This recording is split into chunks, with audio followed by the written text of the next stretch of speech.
Absolutely. It's time to give you the starting lineup for tonight's feature event.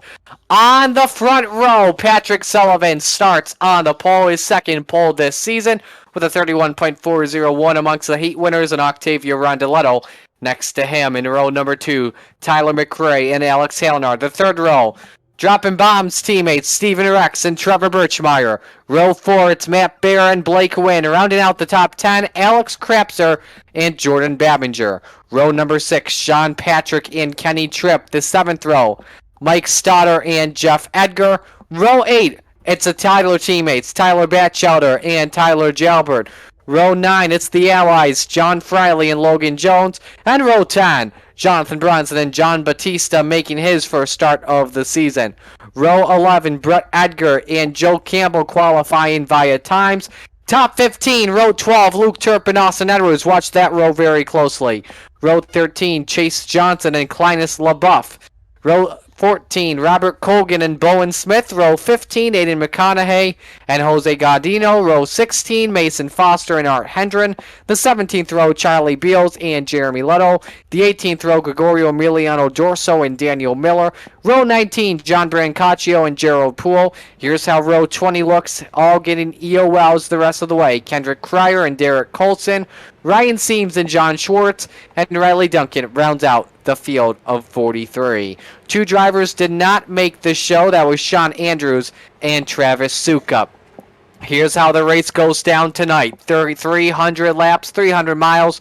Pit road speed of about 45 miles an hour. I would probably expect a window between 40 to 50 laps, possibly, if not, maybe even the 60-70 lap window. 11 degrees in turn 1 and 2, 3 degrees in the dogleg, 9 degrees in 3 and 4, 3 on the straights. As we say, race fans, strap in and hold on tight, because these men are about to turn it loose and drop the sledgehammer. Race fans, it is show time in the desert.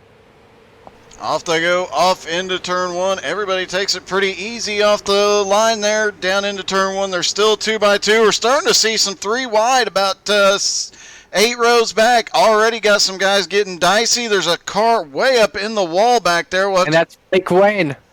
Blake Wynn, a rough start already, being up there in the wall. Meanwhile, up front, these guys still going at it. Patrick Sullivan trying to hold on to the lead. Blake Wynn, by the way, with a lot of internet issues in practice, as Rondeletto got a little bit loose there on the exit of turn 4. Got to be very careful with how you gas it on the exits. You don't want to get that back end going around, and that helps out Sullivan take a peek to the inside. Sullivan takes the lead in turns 1 and 2. No surprise to see Sullivan here. The question is going to be who comes up through the field here before too much longer, as some of these guys starting to get some runs up here. A lot of guys picking up a lot of positions early on. Once this field spreads out, it's going to be a lot harder. It is a 1-mile track, and everybody's going to be fighting for every inch of it once they get up there. Logan Jones, by the way, got in the wall thanks to contact from Tyler Jalbert, as Rondeletto still not giving up on the high side on Sullivan. Looking for the lead. Reports of Joe Campbell dropping into the pits, and he did. That's your best battle on track for the race lead. Here comes Tyler McRae. Alex Halenar opens up a hole underneath. See if T. Cray takes advantage of it. He does not. Birchmeyer, his teammate, may go for it. And look at that. The dropping bombs teammates 4 through 7 on track as we speak. And DBR under new ownership this week as well, so we'll see if their new owner is pleased or not with their performance. He cannot be complaining too much the way they started this race for sure. Yeah, Art Hendren resigning as owner of DBR. Still with the squad, though, under the legal name of DBR4. The new owner of Dropping Bombs Racing is Sean Patrick in the number 22. Patrick currently running in 18th position. Look at Jordan Babinger trying to look inside on Trevor Birchmeyer for 6th position, and actually that's for 5th on the track, but nothing working at all. This is really a track of momentum, because it's a flat track, pretty much, to say the least, and it's long. Yeah, it really is. And these guys, during practice this week, you're talking about the fuel mileage. There's some extreme swings in the fuel mileage. There's some extreme swings in tire management here as well.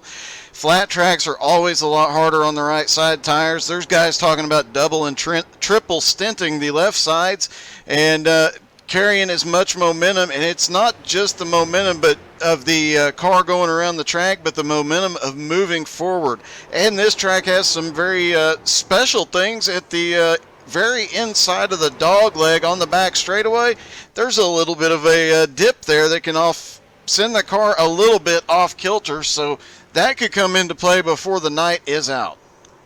Absolutely. So let's reset the field and show you how they look. All single file for right now. Patrick Sullivan, your leader. Octavio Rondeletto, Alex Halenar, Tyler McRae, Trevor Birchmeyer, Jordan Babinger, Kenny Tripp, Stephen Rex, Matt Bear, Alex Krebs to round out the top 10.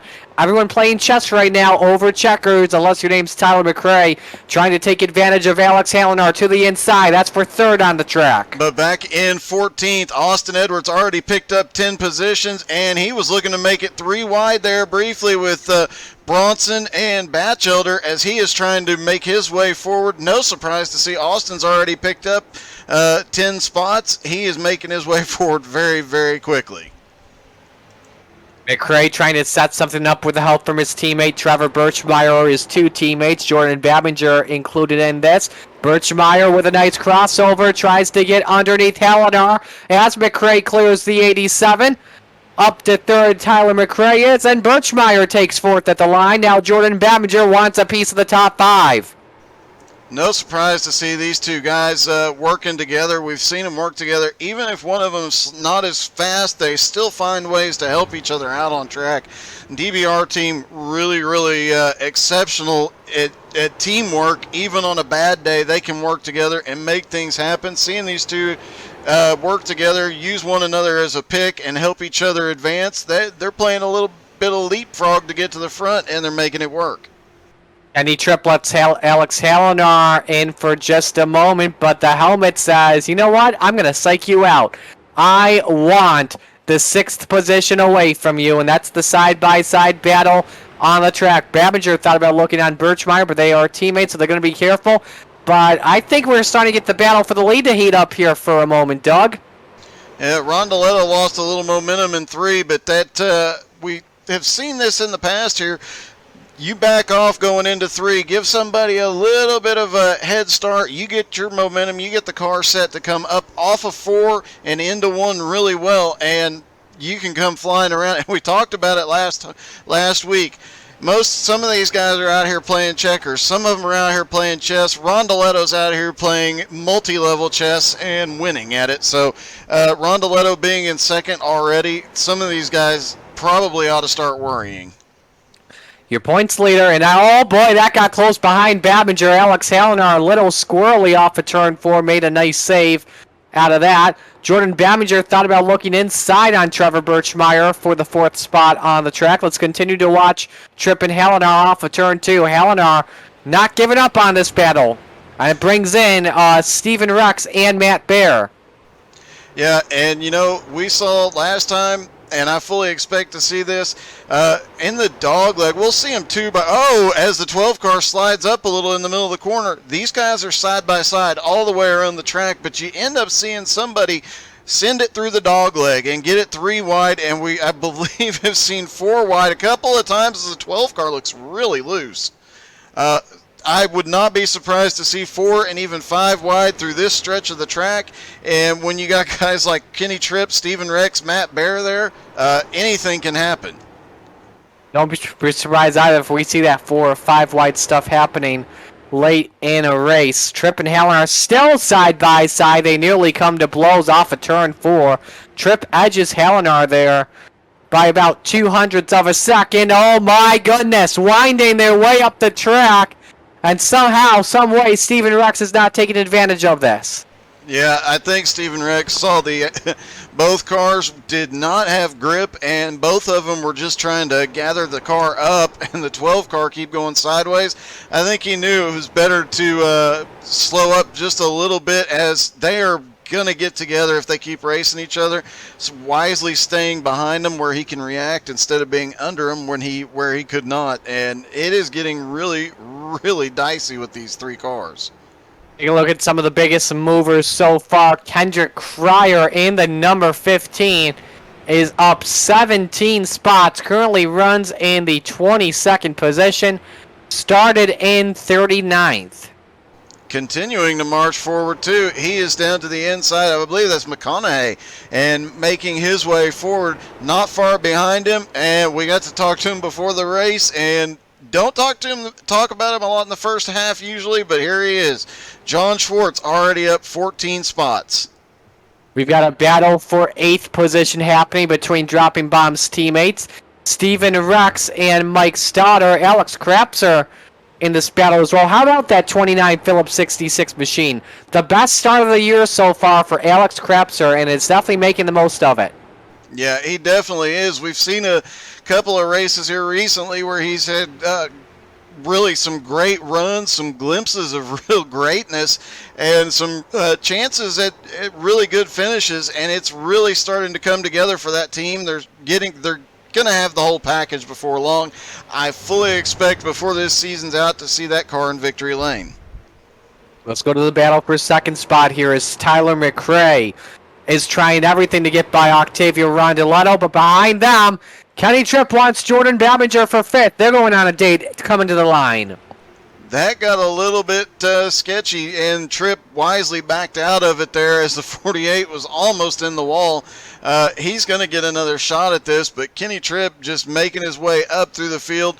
The one problem he is going to have is he is working really hard. He's having to fight really hard for every position. Nobody's giving an inch as he gets closer to the front, and he's wearing the tires out as Rondeletto is making the move for the lead.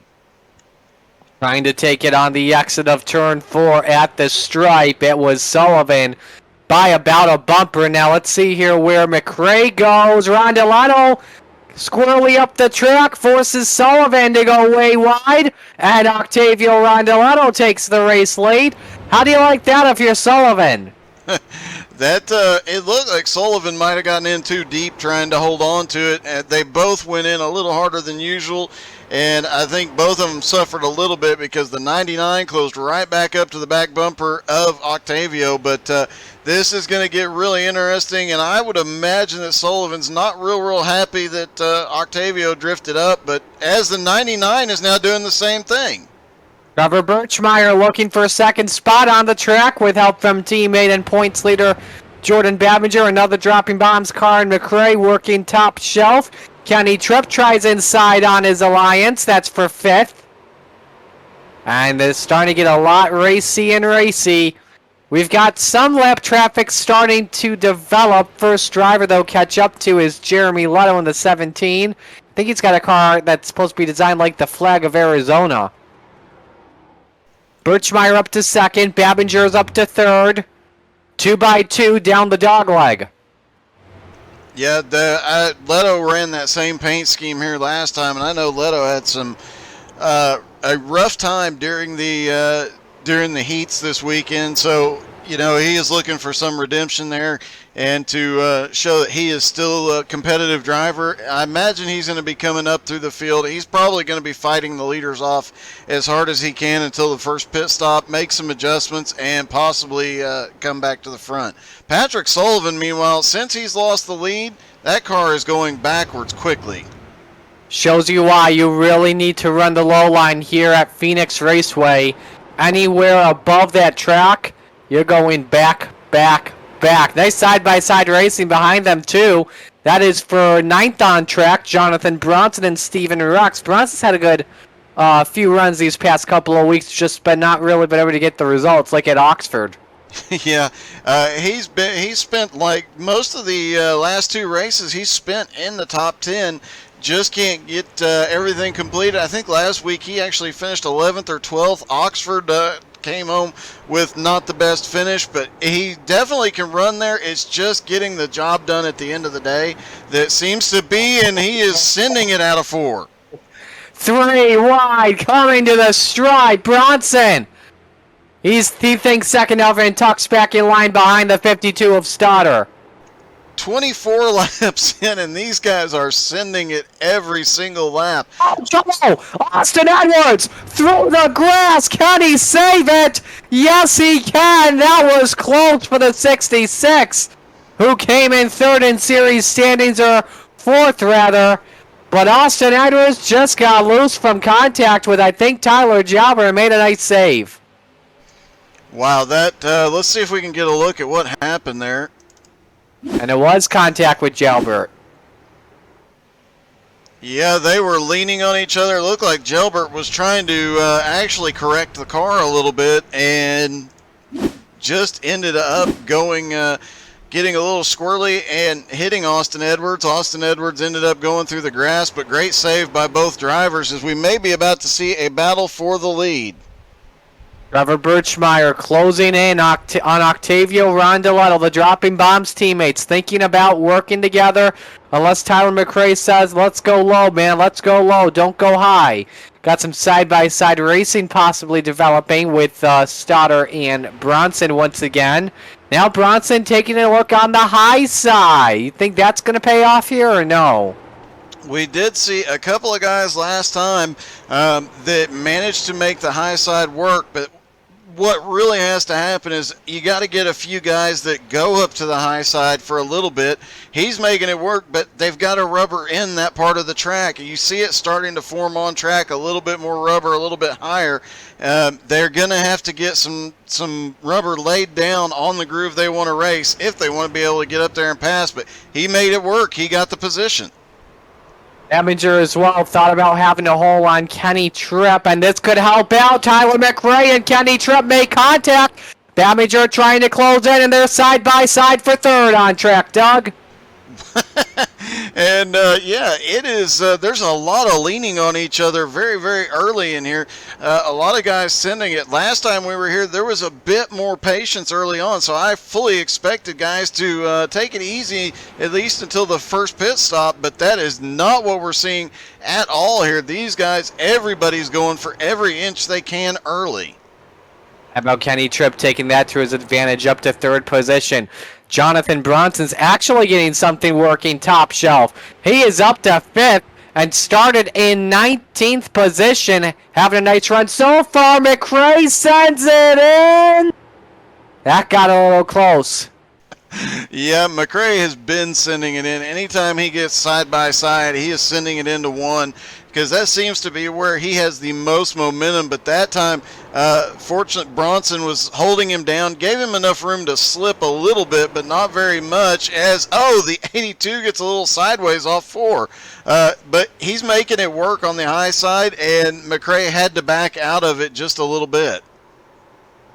All these drivers are single file right now, as they are starting to approach lap traffic. Jeremy Letto in the 17. Now that they're catching up to lap traffic, Doug, how do these drivers deal with the greater lap traffic that we'll see here on the longer green flag run? Obviously, this train will dissipate after pit stops, but how will these drivers work together? Well, I can tell you exactly how Bronson's going to handle it. He's going to go to the high side because he can make it work. For the most part, I think, the lap traffic is going to know. With a guy like Jeremy Leto, he knows they're coming quickly.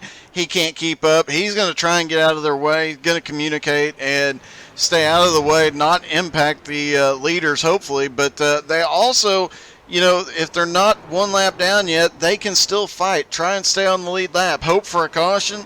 I imagine we won't see that from Leto, but we might see it from a few other guys who are trying to make something happen here tonight. Let's see what Jeremy Letto does with these lap cars. They'll probably be about a lap or two away from approaching them. Trevor Birchmeyer's trying everything as we got some smoke, and that is the 78 of Gregorio Emiliano Dorso that goes off track. No caution flag flew as we stay green, and he was actually spun for a little while. Trying to find where he originally had an incident, because at one point he was... Got hooked by Bowen Smith, and that's a hard shot for Dorso, and somebody else got into him too. And it was Logan Jones that took the second impact. Yeah, a rough start for Gregorio as... the lead.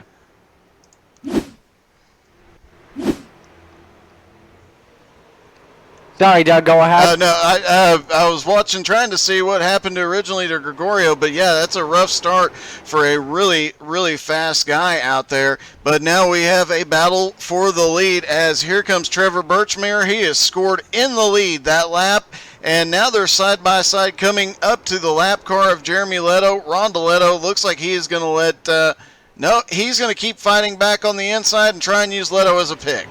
I think Jeremy Leto's going to go to the extreme outside here in turns 3 and 4 to let the leaders go by and remain side by side as they are 3 wide.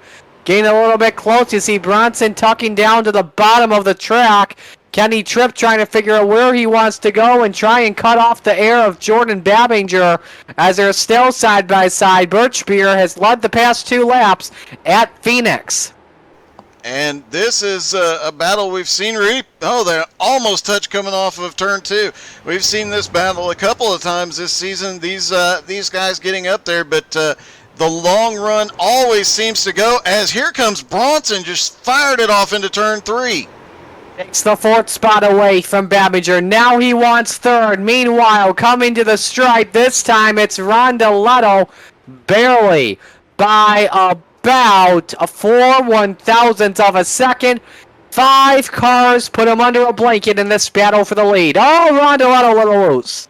Yeah, it looked like he about got a piece of Birchmere there back, managed to save it. Nobody touches, but you couldn't have fit a piece of paper between those 2 cars. And, you know, with Bronson up here now, anything could happen. He is obviously extremely fast, and is he going to stick it in there and make it 3 wide? Not yet, but I don't think it's going to take him long. He knows he's faster than these guys right now. Absolutely, he does. Fastest lap of the race currently amongst the leaders is Bronson, and he does have it as the fastest lap, 31:82. Fastest lap actually is Kendrick Cryer with a 31:77 on my end, as we've got pack racing once again. Now make it a 6-car battle for the lead with Mike Stoddard in the equation. This is about to, things are about to heat up. Hallinar's back up there. Here comes Stoddard as these front guys continue to run 2 by 2 all the way around the track. It allows that whole big pack back there that's been single file, not battling. They're going to come forward, and they're going to come forward quickly. It is definitely going to be interesting, especially considering some of these cars will have to stop in the next 10 laps for fuel. Absolutely. Next car there approaches Charlie Beals in the 062. Ron DeLeto leads, Birchmere second, and Tripp is third, Bronson fourth. Babinger round out the top 5. This is an incredible battle we are watching and not taking it away from your screens on this one. No, this is about to get really, really dicey.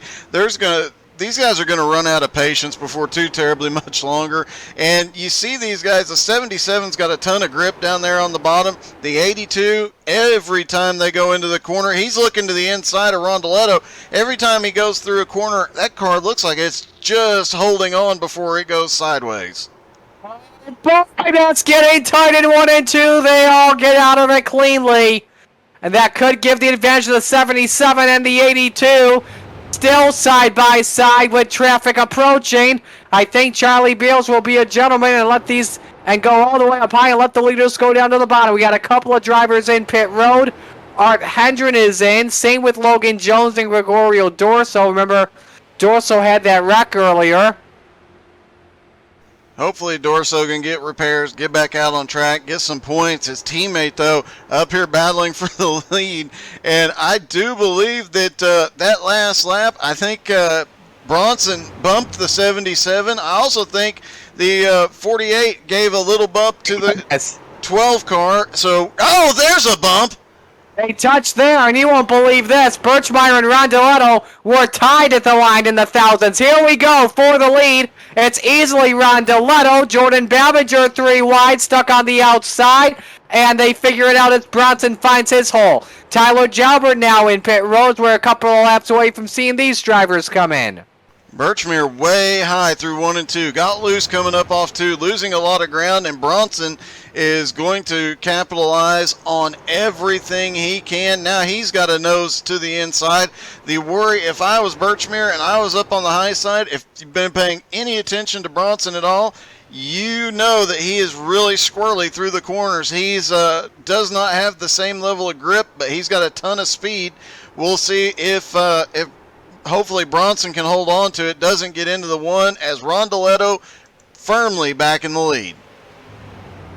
Bronson and Birchmire deadlocked for second in a turn 3, advantage to the 82. Rondeletto shuts the door on the bottom, and just incredible racing for the top spot at Phoenix early on.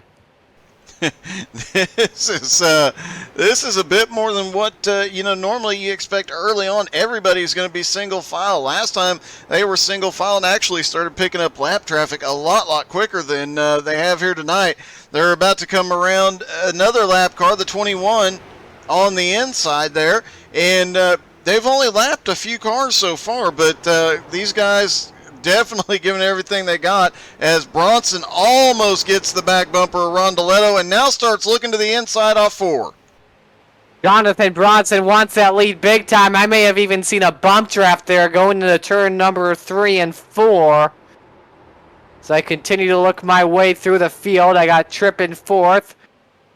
Some other guys we should talk about. Austin Edwards back in the top 10, running in 9th. And how about John Batista? Running in the 10th spot, started in 20th, and it's having a good run so far. Kendrick Cryer approaching this lead pack soon. Up 26 spots and currently in 13th, as we've got Sullivan going down pit road. Yep, about the right time frame. Some of the drivers said around lap 47 to 50 they were going to need fuel. A little bit surprised by that, but that they need it that early considering the runs that they get on some of the other tracks. But they do have these cars wound up a lot higher. I do know a few drivers changed gearing just to get extra. That's Bronson on the outside, looking for the lead on Rondeletto, who got loose on the exit of 4. Bronson takes it at the stripe. And you know Bronson has got to have set that car. We've talked about it during a couple of races. We talked about it at Oxford. Somebody who can set the car up to run that high line is going to have an advantage the whole race. Bronson has been storming past people on the high side, easily going past. You get past Rondeletto on the high side, you know you got a fast car. That's the 86 the drivers are working on.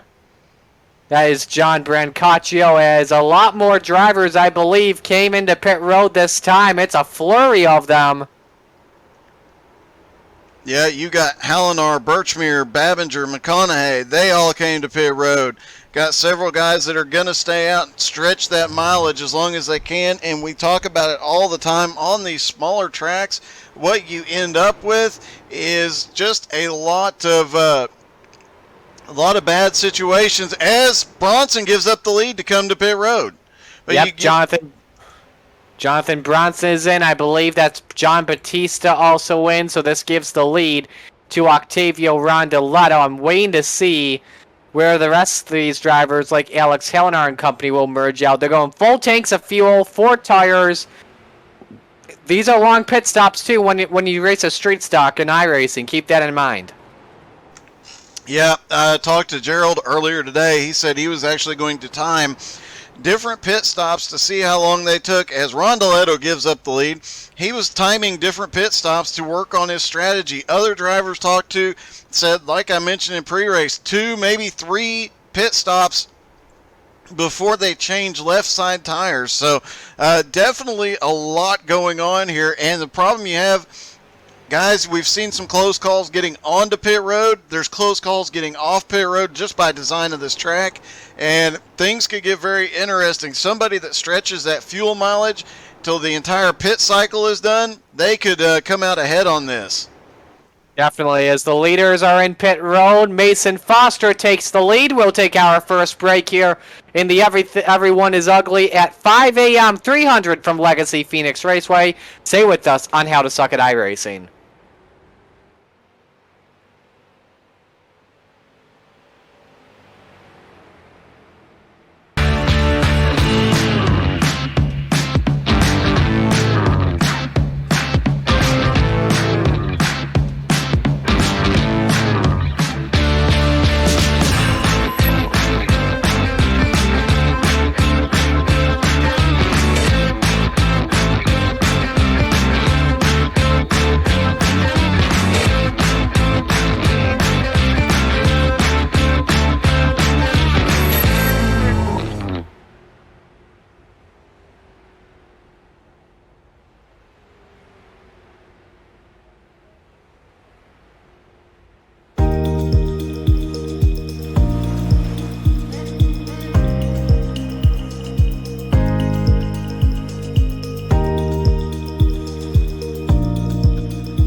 We come back live and we have carnage.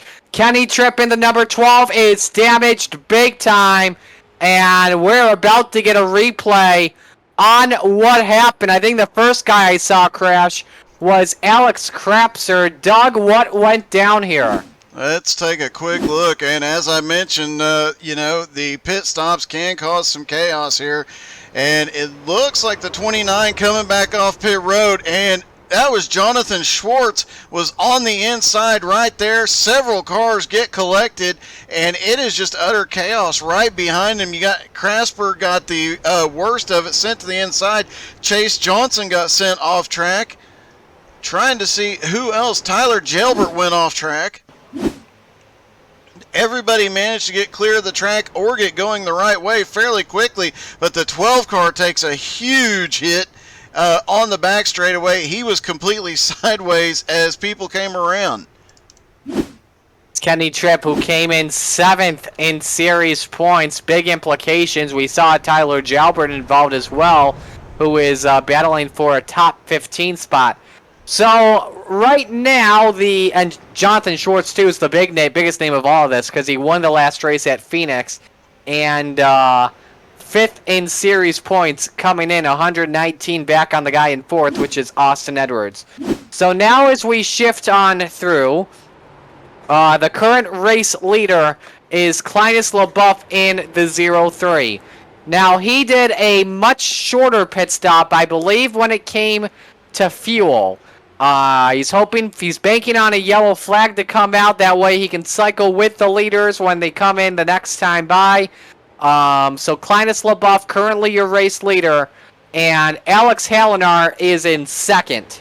And just a moment ago, he was probably having his fingers crossed that he would get that caution with that incident.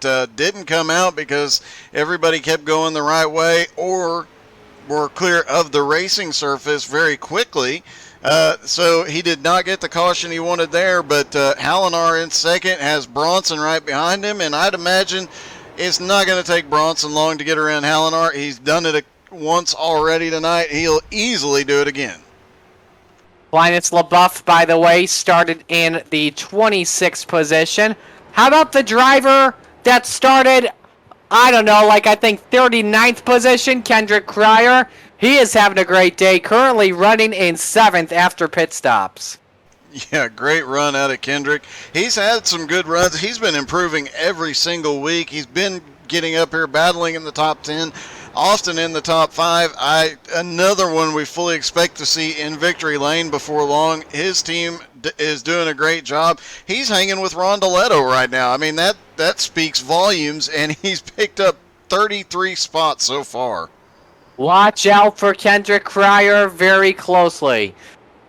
I believe, do we have a side-by-side battle happening for position? We do, and this is for 11th on track. Mike Stoddard and John Batista. So let's look at John Schwartz. I'm going to look at his rear chase here. Looks like there's just some paint scuffs on his number 01, but doesn't look too bad on my end, so I think JB Smooth is good to go. Yeah, and up to 13th now as well. JB Smooth, always one to watch. Absolutely. How about some other guys that we haven't really seen up in the front of the field? Luke Turpin, currently in the 4th spot. He is up from the 23rd position. Nice day Turpin's had early on so far. Yeah, not bad. Starting in 23rd, he's managed to make his way up to 4th. Luke is always in the top group. He struggled the last 2 weeks, so a bit of a surprise. We'll see if he can make it recover here tonight. We just had a change for 6. Kendrick Cryer on the outside was able to get by Octavio Rondoletto and now has his windshield set on Jordan Babinger for the top 5 spot. Now you got several guys starting to work the outside line, and things getting very interesting. As that outside line obviously running pretty fast as time goes on. We'll see if these guys can make something happen up there. We got 2 guys making passes up there right now. I would imagine before long we start seeing some more guys adjusting their setup and making that outside work even better. I'm looking at Kendrick Cryer's cockpit here as he's looking for a fifth. I'm just trying to see what the marble situation looks like. Starting to get this, got a little bit of marbles developing on the high side of the track if you look closely on your screen. For fifth, though, Cryer takes a look inside on Babinger. Yep, Babinger's not going to be able to hold him off long. Cryer had made a move on the back straightaway. He was acting like he was going to go high. When Babinger moved up, he shot to the inside. Couldn't complete it in 3 and 4, but now Rondoletto coming to the inside of Cryer. This would be big here for sixth position on track, and the Argentinian, I think he's got it. I don't think he'll be able to clear Cryer here off of turn 4. But Cryer's got a nice draft off of Babinger. Let's see if that helps out the 15. That 48 moves back low, giving a little help to Rondoletto, and the 15 is going backwards just a little bit through 1 and 2. Rondoletto knows where to put that car for optimum grip and to take that grip away from the car beside him, making it work all the way around the track, and the 15 now going backwards.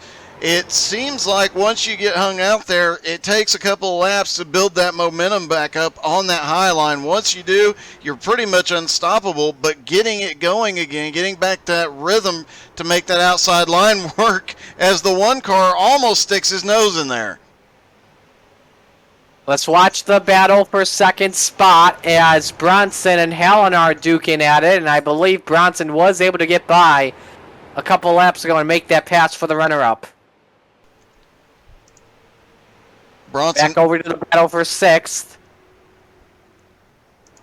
Go ahead, Doug. It's just saying Bronson is the other one that's making that high line work here tonight, and I wouldn't be surprised to see if he gets up to the lead very, very quickly. Kleinest is not going to be able to stay out there. He does not have a full tank of fuel. It'll be interesting to see how quickly that Bronson can get up there. Yeah, Kleinest is banking on a yellow for right now. So we're just waiting to see. Oh, he's about to get at the can front do. straightaway. The one car just went completely sideways. No, Trevor Birchmere saved it, but he was completely sideways the wrong way, pointed towards the outside wall briefly, managed to make it. He was trying to get around Pat Sullivan and just lost complete control of the car coming off turn 4. Puts him back to ninth. Birchmeier was trying to thread the needle between Rondoletto and Art Hendren. 66 laps are in the books at the Phoenix Raceway. Why don't we take you through a full field rundown here at PIR. Clinus LaBeouf, the race leader. Jonathan Bronson second. Alex Halenar third. Luke Turpin is fourth. Jordan Babinger fifth. Kendrick Cryer sixth. Octavio Rondoletto seventh. Pat Sullivan 8th, Trevor Birchmeier 9th, and Tyler McRae is 10th. John Batista 11th, Jonathan Schwartz 12th, Mike Stoddard 13th, Mason Foster 14th, Sean Patrick 15th, Aiden McConaughey 16th, Tyler Batchelder 17th, Matt Bear 18th, Stephen Rex 19th, and Chase Johnson is 20th. 21st is Bowen Smith. How about you take 22 through the rest on, Doug? 22, Riley Duncan. Ryan Seams up to 23rd. John Friley is 24th. Brett Edgar 25th. Actually, I think I may have that wrong. I have Krepser in 22nd, Edgar 23rd, Colson 24th, and Duncan 25th. Seams is 26th. Who you got in 27th? I've got Edgar showing in 27th. I think my scoring is updating a little weird tonight, and that might be the issue. Yeah, probably. All right, you keep on going with Brett Edgar and the rest. Brett Edgar is being scored in 27th, Friley in 28th, Godino in 29th, Thanos Gerald Poole in 30th, Robert Colgan 31st, Daniel Miller is 32nd, Jeremy Leto now up to 33rd, Johnny B is showing in 34th, Art Hendren 35th, Austin Edwards back in 36th, Joe Campbell, Kenny Tripp, and Blake Wynn and Tyler Gilbert rounding out the 40, and then it's Charlie Bills, Logan Jones, and Gregorio Dorso. For fifth on track, Kendrick Cryer inside on Jordan Babinger. And Kendrick Cryer is on a mission without question, Doug. He definitely is. He is charging toward the front. Got trouble, and it's for Art Hendren in the number 21. I'm trying to find him on my screen. I'm not able to pull up his incident either. It looks like he might have just he had lost, gone off track briefly. Not sure what happened with him, but just came out down onto the front nose of his teammate Strychars. definitely not what that team wanted early on. As this race goes on, Art Hendren has had a rough few weeks. Hendren currently in 36th position. Update, Linus LaBeouf is in pit road. So his strategy backfires on him. A caution does not come out at all, and this should assume the lead to Jonathan Bronson. So now what does Linus LaBeouf do from here on out on a different strategy? He's just going to play it out and stretch that fuel mileage. But right now, you got Kendrick Cryer and Octavio Rondoletto with the 48 on the high side. They were 3 wide for half a lap. Kleinest has got to stretch every single gallon here. The smart move would be to get a full tank right now and see how long he can go. Hope for the best, because right now he is behind the 8 ball. And Linus LaBeouf just went a lap down. Jonathan Bronson is taking the lead away. Alex Halinar is in second. We continue to watch that battle for position. Babinger bumps Rondo! Rondo moves to turns 1 and 2 and makes a tremendous save. Rondoletto has been bumped numerous times throughout the season, and I don't know why nobody has learned this yet, but you can bump Rondoletto. That dude has more car control than anybody. He's been bumped, attempts to move him, and he saves it every time because he gets bumped there again coming off turn 4. Down the front straightaway, he's still saving it. Jordan Bamager says, hey, if I can't get by you, I'm moving you. There it is. There's number 3 there. Rondoletto moved out of the way. There goes Bamager down low. No. Oh, he took him out. He took him out. Oh, no. Big implications. 20-point lead coming in for Jordan Bamager. And it's evaporated big time. Yeah, and Rondoletto really, I mean, he was taking it and putting in a great job keeping that car under control and not letting himself get moved, and got tired of it, got bumped up the track, just came back down, barely had to do anything, and sitting Babinger to the inside. That's a story we're going to have to watch closely, because if Babinger can't get back to him, now that Babinger is all the way back in, I'm showing him in 21st. If Babinger can't get back to him or gets an opportunity once pit stop cycle through, that might come back around before this race is over. Octavio Rondoletto does not want to make friends with any of the dropping bombs drivers. Battle for third developing here as Kendrick Cryer has closed in on Luke Turpin. And Cryer is just, that kid's flying through here. And it looked like he had a little bit of help on corner entry from Rondoletto there. My goodness, I have never seen Octavio Rondoletto this mad when it comes to driving. This is a humble young man. I don't think I've ever seen Rondoletto bump somebody. Maybe once, but yeah, Rondoletto is just sending it. He is not giving an inch. And this is where things get very, very interesting. If he is that frustrated that he is going to start bumping people into the corners, it might be another situation where everybody should be worried, because he is one of the calmest guys on track. This brings back up the battle for fourth between Cryer and Rondoletto as these drivers work on Robert Colgan, who's currently in 30th. Lap cars still coming into play. The 7 is up high, but really gets a little bit close coming off turn 2. Everybody trying to squeeze by, plus these guys trying to find a way around. As they go off into turn 3, he'll stay up high, and it looks like everybody should clear him. No, they don't. It doesn't look like Rondoletto might clear him here. could definitely hurt Rondoletto as he had to hold it down coming out of 4. Yeah, no toe coming indeed. Cryer thought about looking on Turpin, but Turpin made the first move on Cryer in defense, and Cryer gets way tight on the exit of 2, opens the door for Rondo, looks for 4th. Rondoletto is on a mission now. We've seen him drive hard, but he's usually being very consistent, very smart. It's like he's driving angry, and it is really starting to show. He is sending it in harder than he ever has. 16 race winless drought for Octavio Rondoletto. Keep that in mind. This man really wants to end it.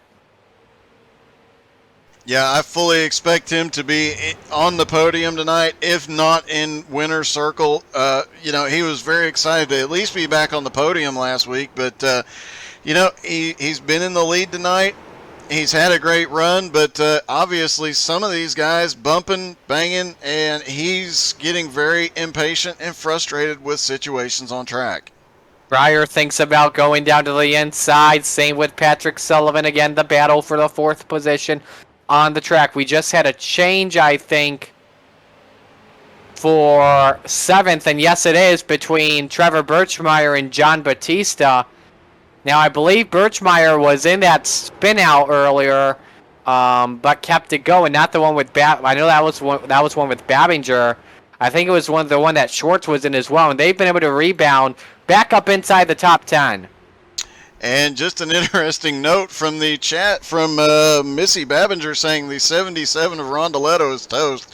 So I'm guessing that this story between the 77 and Jordan Babinger not over yet tonight. I'm going to take a look at that. I don't see anything right now. Oh, you're talking about the Twitch chat or the Facebook chat? The Facebook chat. It's getting pretty good, folks. Let's watch the battle for the leads. It's starting to heat up here with Jonathan Bronson and Alex Halinar. Now, Clinus LaBeouf is in front of the leaders, but he is on, I believe, fresher tires. I want to say yes, and he is. Oh, and here comes Bronson down to the inside. And the 03 is just going to fight him for everything. Bronson is in lap traffic, and one wrong move, Halinar is going to pounce. But, man, they've got a lot of lap traffic to work through, and as you said, LaBeouf is not giving that up. Just trying to avoid going 2 laps down. Without question, I don't blame him for trying to race Jonathan Bronson at all, but there is a rule in XCAL competition. Unless you are battling with other drivers for position, you have to yield to the top 10. Well, he is definitely coming through these cars. I'm sure some of them are for position for him while they're lap traffic for Bronson, so we'll have to see how things play out here. Bronson now looking to the high side, but there's a lot of lap traffic up there too. This is a swarm like what Elio Castroneves had to endeavor to win his 4th Indy 500. Halinar looked for the lead. He peeked his front bumper inside, but Bronson just slammed the door in his face. And yeah, Bronson is trying to find a way around this 03 and protect his back bumper. That's not going to last much longer. He's going to have to do something. Kleinest is not going to give an inch here. Looks like Bronson finally gets that run on the high side. Will the lap traffic drop low for him this time, or will Kleinest get a nose in? It almost looks like that lap traffic is helping Kleinest. Bronson, be careful, just got a little bit wobbly, and this opens the door for Halinar for the lead. Halinar definitely has been capitalizing on everything that happens in front of him tonight, and every chance he gets, he has moved up a position. He is playing this very, very smart, but very, very carefully. And I believe he just let Bronson inside. There's a bumper on LaBeouf saying, dude, get the heck out of the way. We're battling for the lead.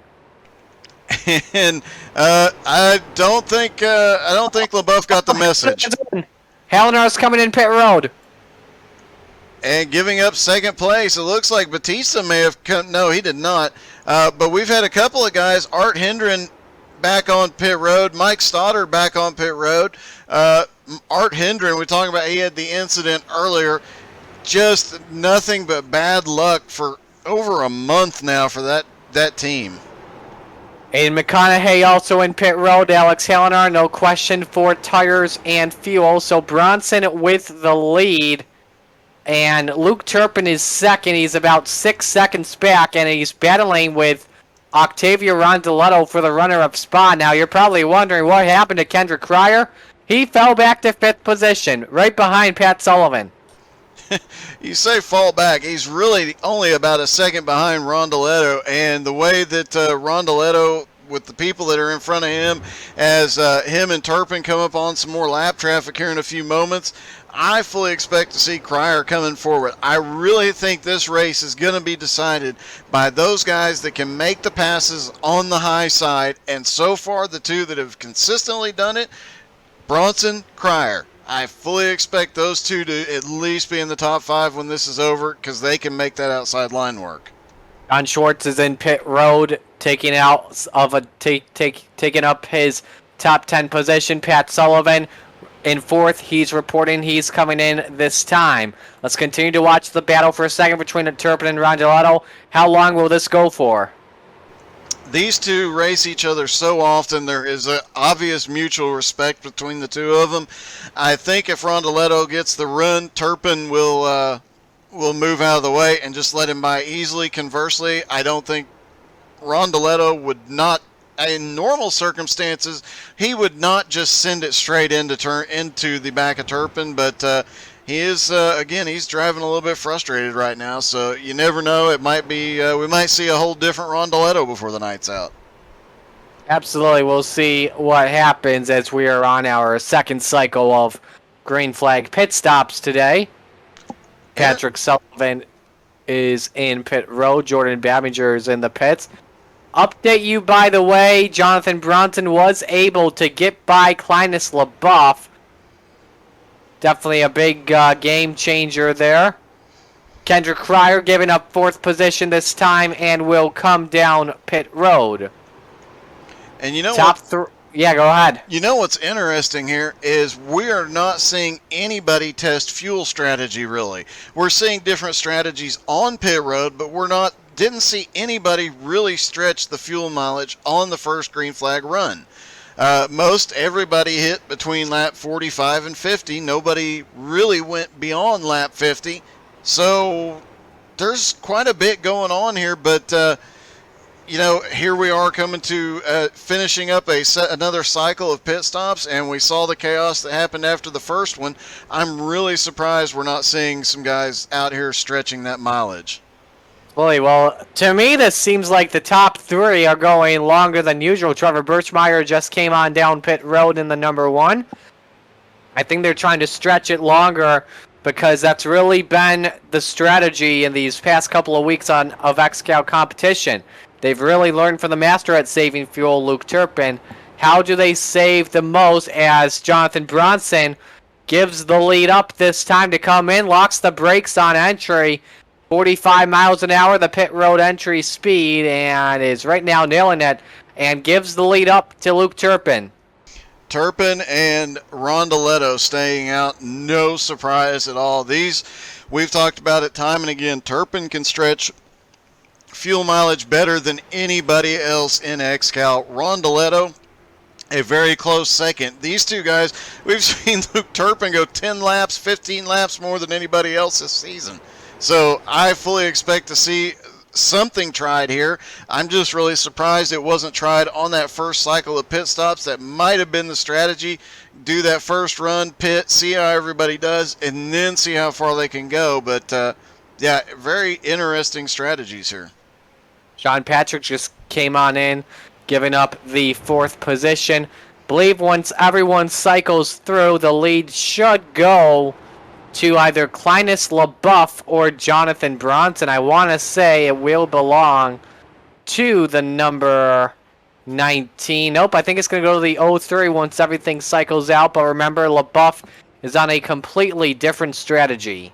And LaBeouf has got to have his fingers crossed that once these top guys, once everybody is pitted and he is back to the lead, if he can get that caution, his strategy has still worked. And last time we saw the pit stops, that's where all that chaos happened on the back straightaway, was right after pit stop. So we'll see how things work out. We're also, as Turpin gives up the lead, Rondoletto stays out. I am surprised to see Turpin stop before Rondoletto. Absolutely, same here. So Octavio Rondoletto takes the lead, and Mason Foster goes up to second spot in just a few moments. There it goes. Matt Bear should get up to third spot here. Steven Rex also making his way down pit road. Same with Alex Krapser. So we'll just have to see when Octavio Rondoletto comes in, and he comes on in pit road right now. So as we cycle through green flag pit stops, your race leader should be Mason Foster this time by, and it will be. We are 99 complete, working on lap 100 at Phoenix. Stay with us.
With the Butt Kicker Gamer 2, what you see and what you hear is what you feel.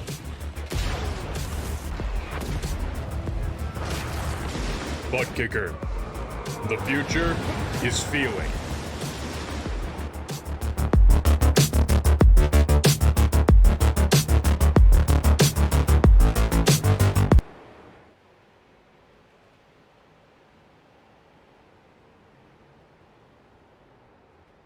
Welcome back to Phoenix International Raceway. Race leader Mason Foster currently pitting. So this should all cycle back through to Clinus LaBeouf. And again, he is on a different strategy compared to the ones that have led the most laps today. LaBeouf is trying to make it before everyone else does. Possibly have a chance at winning. He's got a 4-second lead just about. Over Jonathan Bronson and Alex Hallinar, who have had some of the fastest cars so far today. Luke Turpin should cycle through to 4th, Patrick Sullivan 5th, Kendrick Cryer 6th, Octavio Rondoletto 7th, Austin Edwards 8th, Aiden McConaughey 9th, and Jonathan Schwartz 10th position. Interesting turn of events. Now Clinus has the advantage, and he can go a while more on his fuels, and with that little bit of a lead, he can be a little bit cautious until they get within about a second of him. He has a couple of smart strategy moves here. He could save an extra lap or two of fuel. A lot could happen here, and he has got to keep his fingers crossed, hoping that that things will hurry up and get the yellow. He obviously knows about the caution or the incident that happened during the last round of pit stop, so he's got to have his fingers crossed in that car that another situation like that draws a yellow, doesn't involve him. If that does, he is the smartest man on track. We've got a really nice battle brewing on track, and that's for the final spot in the top 10. Tyler McRae, Trevor Birchmeyer, Mike Stoddard, and Jonathan Schwartz. These guys... Whoa! Hold up. Austin Edwards reporting he's coming down pit lane. This is an unscheduled stop, I believe. I do believe he was pretty close on the pit cycles with everybody else. I think he was a couple laps later on the first one, so he might be right on time, but he's managed to stretch a little bit further than everybody. This is an unscheduled stop indeed. Now on his drive-through end, I have a drive-through penalty, but I don't know if that's from the last green flag stop. I don't think it is, but that's definitely going to hurt Austin Edwards big time. I hate to see that. He was starting to finally work his way up through the field after starting way in the back. Not something we're used to seeing out of Austin. So he definitely was looking pretty good, and then suddenly things kind of make a sudden turn for the worst. Let's continue to watch that battle for now what is now 9th position as Birchmeier all over his teammate for that position. Yeah, these guys, there's 5 cars there really in contention for position. And you notice who's back in 12th? Right John there. Schwartz. Yeah, John Schwartz, right there in the back. And he's got a little bit of damage to the front end, but for the most part, that car is okay. He is making his way through the field. Battle for 4th, and Kendrick Cryer takes it away on the outside of Luke Turpin. With lap traffic behind them, Pat Sullivan a part of this battle too, and maybe Octavio Rondeletto shortly. Yeah, Rondeletto is in that group. He's right there with them, and I guarantee you, just from the look of things, Rondeletto almost gives a bump to the car. Was that the 83? Right beside him, just about gave him a little tap as they entered 3 and 4, but I'm really, really shocked to see Rondeletto being so aggressive. That's Riley Duncan in the number 25 machine, and now Sullivan inside for 5th on Turpin. This is going to get good. Yeah, Rondeletto's going to sit back there and watch these two, wait for the mistake, and pounce on both of them as he sends it down into 3, and these guys better watch out. Absolutely. So Clinus LaBeouf with the lead. However, though, the gap has cut down to about 2 seconds over Jonathan Bronson. And again, still trying to work on that strategy. Back over to the battle for position. Now, Rondeletto thinking about looking inside on Turpin. There goes Sullivan. Trying to get a look and see where Babinger is at the moment as he has started making up some positions, working his way back up towards Rondeletto. That'll definitely be interesting if he can get back to him. And 200 laps to go. He's got plenty of time. But now Turpin's going to fight back on the outside. Can't make it happen quite yet.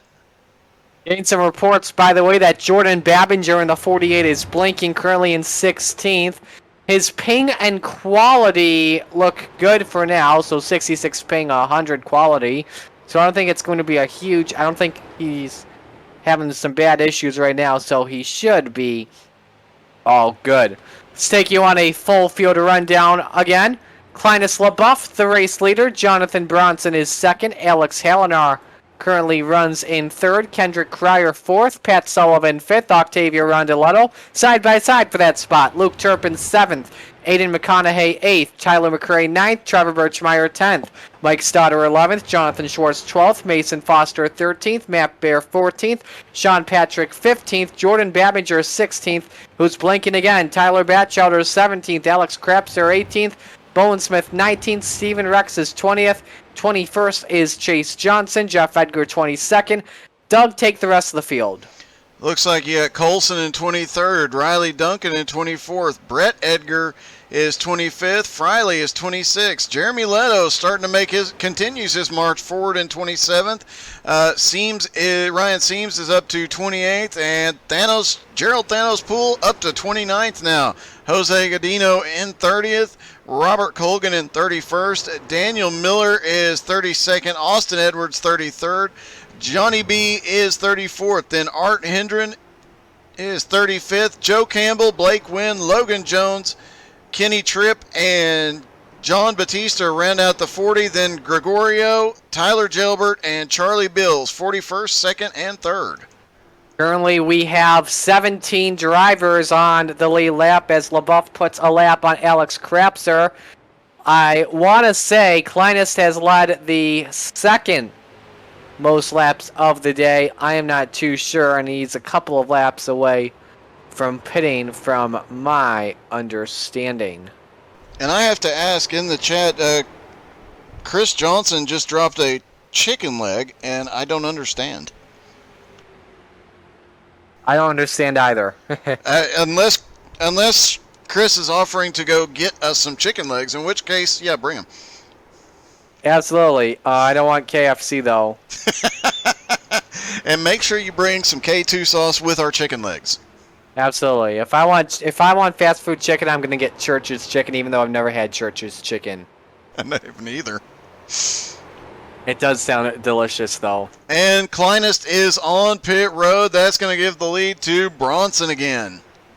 Absolutely. So we'll be interested to see how LaBeouf's strategy goes later on if we continue to go under the green flag. Let's watch the battle for what will be fourth. And here's just an interesting thought I had. They made it through that first incident without problems.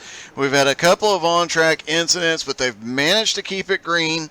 And to my knowledge, we have never had a green to checker with no cautions in XCAL. Has that ever happened before? I don't think that has. I mean, we're almost halfway here, and no cautions yet. Everybody managed to save it on that previous incident. There is no telling what could happen here. That could, a lot of these guys strategize about having a caution, or at least a few cautions in there. Some of these guys I've heard talk in the past, they plan for as Pat Sullivan gets passed by Rondoletto quite easily, I've heard some guys talk about they anticipate one early caution, a late caution, and they plan around those two, and if they get a bonus caution in the middle of the race, so be it. So that could affect a lot of guys' strategies here. Absolutely. I remember last year during the off-season, we did an exhibition race at North Wilkesboro, and the entire first half was caution-free to my knowledge. So that's what I recall. Let's go to the battle for 7th position. Aiden McConaughey, I haven't mentioned his name a lot in this broadcast so far. He is up from 29th to 7th position, and he's got a challenge on his hands because here comes Tyler McRae and Mike Stoddard. And I'm getting an update that it is correct. There has never been a green to checkers with no cautions in XCAL. Tonight could be the first time, as for the most part, these guys are giving each other a little bit of space there. Aiden and Tyler, we saw these two battling a little bit earlier in the race. They were giving each other a bit of room. We'll see if that continues as they have a bunch of cars right behind them, like Mike Stoddard and John Schwartz making his way up through the field now, up in 8th. Go back to that battle for 4th between Rondoletto and Sullivan. Sullivan trying everything to fight back, and I think that is the closest battle we've got on track right now. Everybody is broken off into these little packs here and there, and they're all mixed in with some lap traffic. So you've only got a couple of cars together at any given spot with some lap traffic, and Rondoletto and Sullivan is sending it right to the back bumper. I would think it would be unwise to bump Rondoletto tonight. Yeah, same here, because if you're going to bump Rondoletto, he's just going to take you out. In a way that won't bring a yellow out. You gotta give him credit for being able to take somebody to get a little payback in a clean way. Absolutely. Let's go back to that battle for 7th spot, because there is a long freight train with Aiden McConaughey, Tyler McRae, Blake Wynn, who's not in a battle for position, Mike Stoddard, John Schwartz, Trevor Birchmeyer, and Company Yellow! Oh, Doug, we jinxed it! Steven Brooks! Shouldn't have said a word. And I think Jonathan Bronson may have crashed in this too. This was in front of the leader. Bowen Smith spins the set right in front of Bronson. Oh my!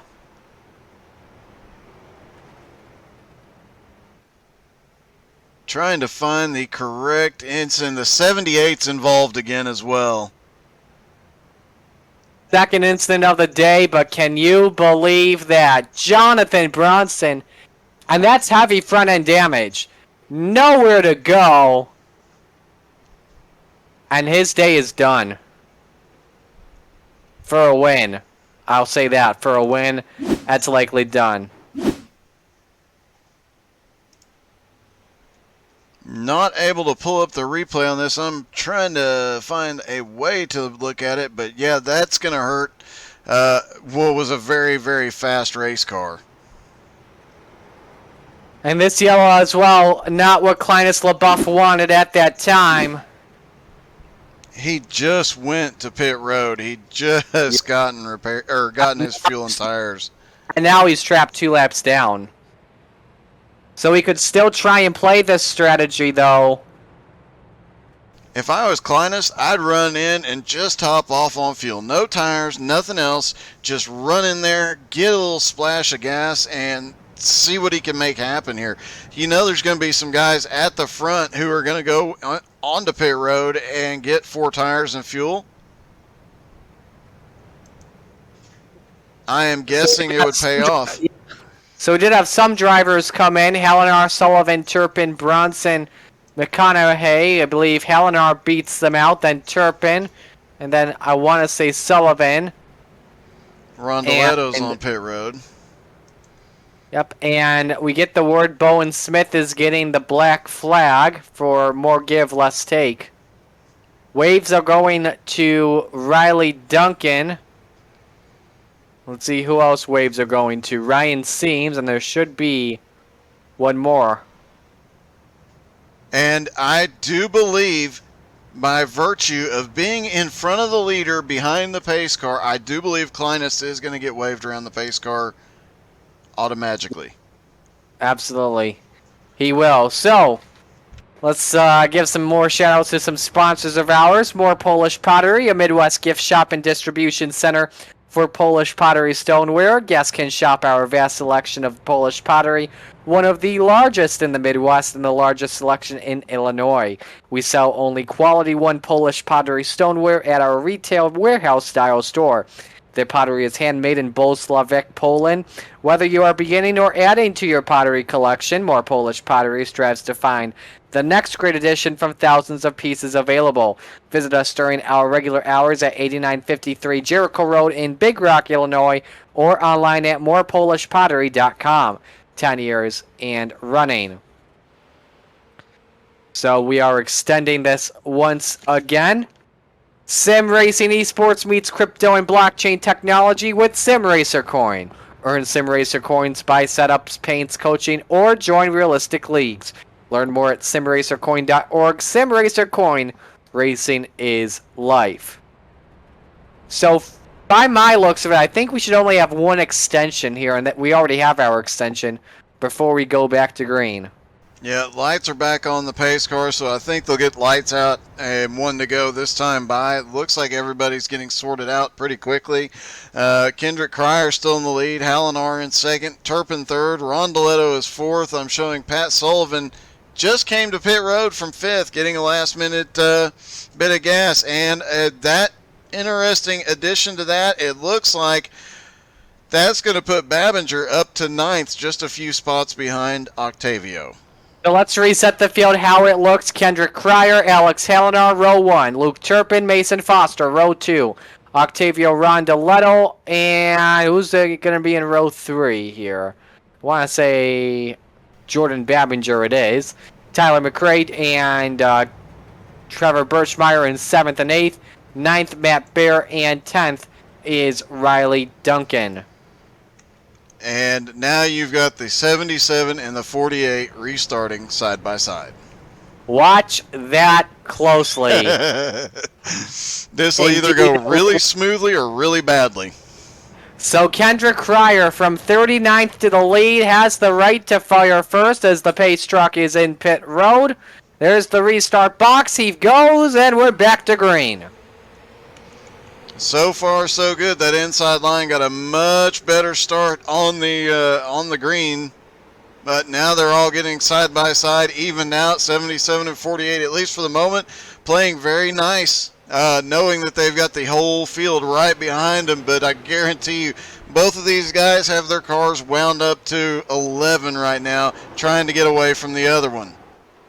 Cryer and Hallinar side by side for the lead. This is like pace laps at speeds of 110 miles an hour. Cryer clears Hallinar and has it at the stripe. Now Turpin inside on Foster for P3. And you know, Hallinar has really been coming on strong the last month or so. He really started to show a lot at Oxford, and the weeks before he'd just been picking up spots here and there every week. Oxford, he really put on a heck of a show. Every week, that team is getting a lot faster, a lot better setups, a lot better feel, and a lot better finishes.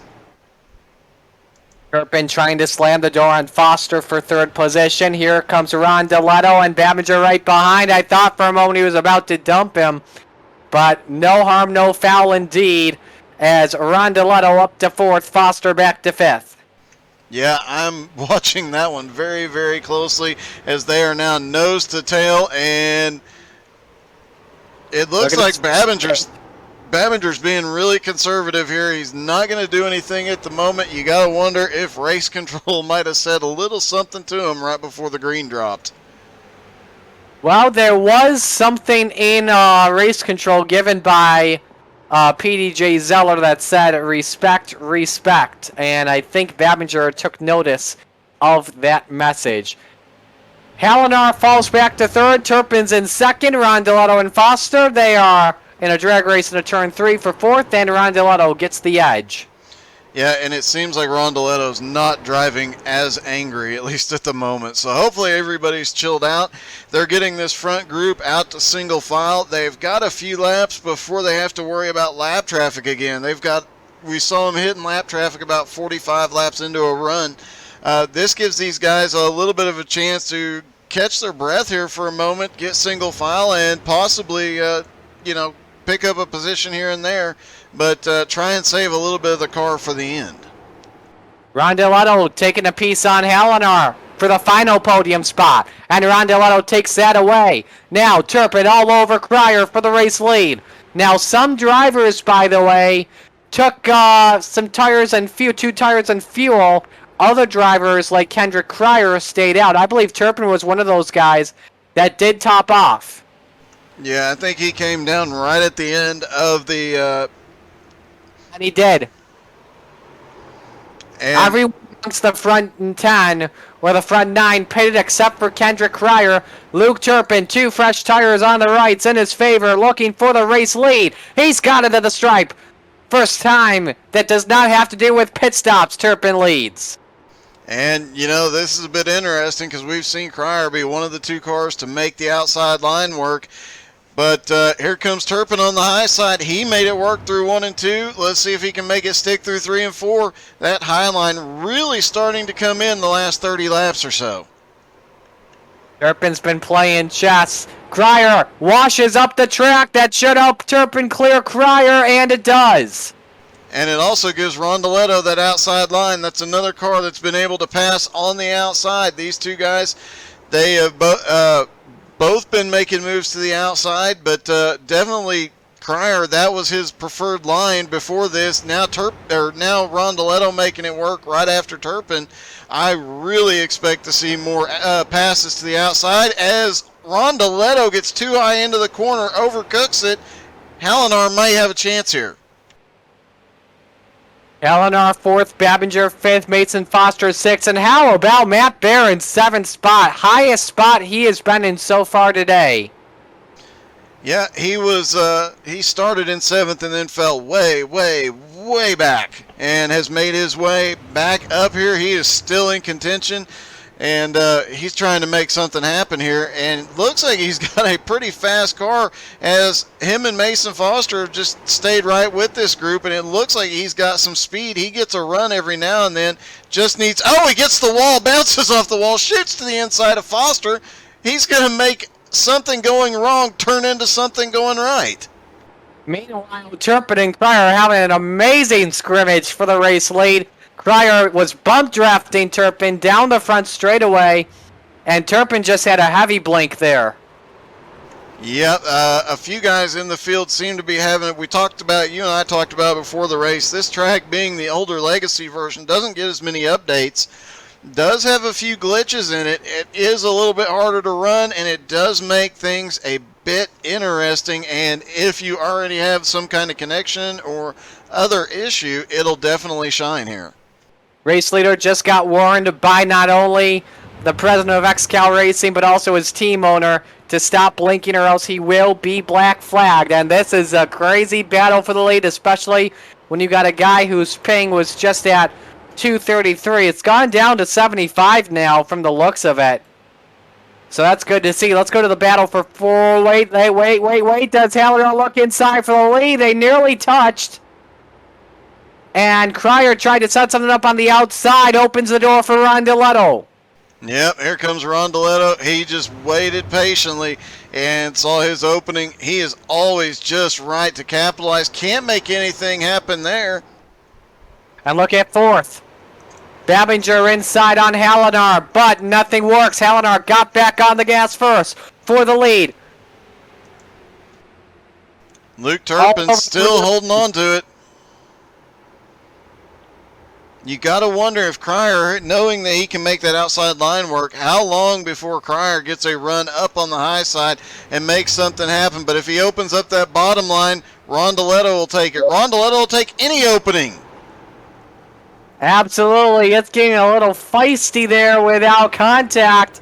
That's what you got to do in real life these days of COVID days, as top three nose to tail. Cryer tries to look, nothing there. Tries to bump Turpin, doesn't work.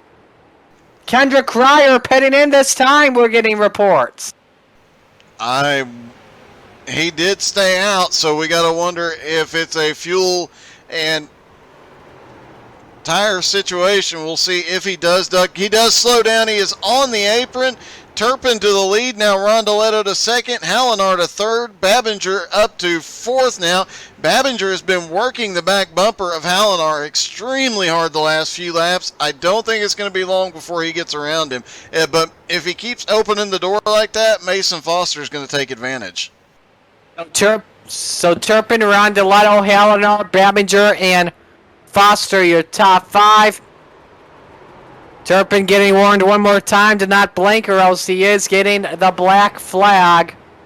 As we continue to watch this battle up front, it's getting very intense. And Foster's got an opening inside on the straightaway. Yeah, we'll see how deep Foster can send it, and if he can get around. He has been in and out of the top 10. He drifts up, almost gets into Babinger. Everybody keeps it going the right way, but that little drift gave him a little bit of help, and he's going to take the position. Nice pass by Mason Foster. Up to fourth position. Started in 31st earlier tonight. Yeah, he is on the move for sure. Up 27 spots. Couple of guys. I mean, Luke Turpin's up 22 spots already as well. Back in 10th, Ryan Seams is up 31 spots. Look at that mess. Look at that mess with Ryan Seams there in 10th, Doug. Schwartz is there. You've got Sean Patrick there. Alex Crasper there. Just a huge group, and they are fighting for every inch of track right now. It's getting really good here at PIR. Let's watch for third. Foster tries to take a look on Hallinar. Doesn't work at all. Looks like Foster can get the run in, but Hallinar has the advantage off, especially off of 2. He just took off through there. But Foster's going to get another chance here in 1 and 2. That seems to be the entry to turn 1, seems to be where he has been the strongest all night. Absolutely, I definitely agree with you there. So we are 4 laps to the halfway point. Let's go back to the battle for the lead between Turpin and Rondeletto. About 2 car lengths the gap between these two who pitted on the same lap. And funny comment about Turpin, they called him Lucked Out Luke Turpin. As Rondeletto, looks like Turpin's luck just ran out. Rondeletto jumps to the lead. Turpin does not fight him. That's what we talked about earlier in the race. They have respect between them. They race against each other so often, and these guys just making it work. Trying to see if we can find some other good battles on track here. Matt Bear trying to hunt down Jordan Babinger for the final spot in the top 5. Will go to 3rd, actually, and Foster and Hallinar. Yeah, and there is still a mess back there around 10th, 9th, 10th, 11th, and 12th. Mike Stoddard has got a little bit of gap on Ryan Seams, but then you got John Schwartz there. You got Sean Patrick right there. You've got so many cars right there trying to get up there into the top 10. There's a bunch of them fighting for every inch of this track. That's giving the leaders a little bit of an advantage because they can run away while these guys are battling side by side. Absolutely good racing overall, and the leaders are having fun just staying single file for right now. As Seams is stuck on top. Let's see here. Where's Jonathan Schwartz? About 3 car lengths between 10th and 11th in that battle for the spot. Sean Patrick is 12th. Alex Krapser is 13th. Pat Sullivan all the way back in 14th. What happened to him? Well, he was going backwards after he lost the lead. It just seemed like he couldn't get the car to handle. I don't know if it's a setup change or a track change. Whatever it is, he has just continued to drop backwards. We'll see if he can change the setup, maybe find a way, get himself back up in the top 10, maybe the top 5. But right now, it looks like he is really struggling. Absolutely. So 150 down, 150 to go as Foster and Hallinar are side by side for 3rd position, which means it's time to talk about our superfan, Higgins. Want more Higgins, the XCAL superfan outside of the halfway point? Introducing Higgins, the XCAL spotter pack. Over 500 messages of Higgins that can be used in any iRacing event, and it's available now. To order your copy, send $20 to president@xcalracing.com. with no hashtag Where's Higgins. The spotter pack is rated R in everything the title implies. Excuse me, and use the clues hidden within the spotter pack to determine where Higgins was during his absence. First correct submission wins an XCAL Racing t-shirt. Octavio Rondeletto leads Luke Turpin as we go to break once again as Rondeletto's got to hang on to it as Turpin takes the lead back. Let's go to break now. Don't miss out.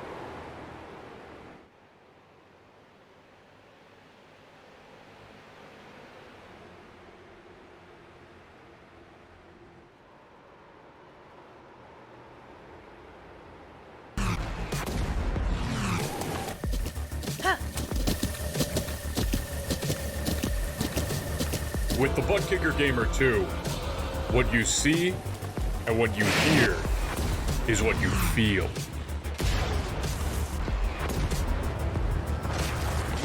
Butt Kicker. The future is feeling.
155 laps in the books here at Phoenix International Raceway. We have just got about 145 laps to go as we welcome you back to the Everyone as Ugly at 5 a.m. 300 in the XCAL Racing $2 Tuesday Series.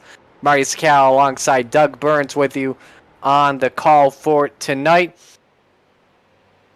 Luke Turpin is the race leader and Octavio Rondeletto is second. That's the battle for the race lead. Yeah, and right back behind them, Hallinar and Foster have been side by side for a couple of laps now.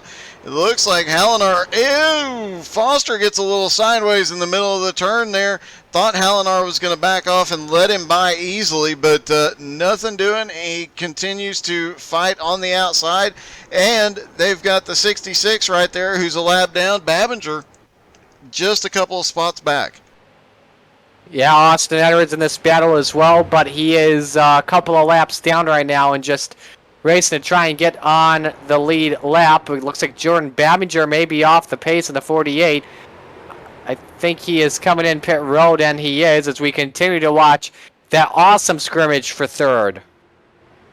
Yeah, neither one of these guys giving an inch, and you know Austin Edwards has got to be getting a little bit frustrated as he's trying to... Oh, a little touch in the middle of the corner. The 87 is up into almost into the wall, and Mason Foster drives away. That got incredibly close there. Foster takes the spot away. That's just racing there, Alex Hallinar. I don't want you to... You shouldn't be mad at that. Birchmeyer inside. Matt Bear inside. This is for a top 5 spot. Top 4 spot, I should say. Yeah, here they come. And, a little bit of a touch. I think that the one car might have actually gotten up into the... And Hallinar is just getting moved out of the way right now. Several of these guys just trying to take every inch of the track with him up on the outside.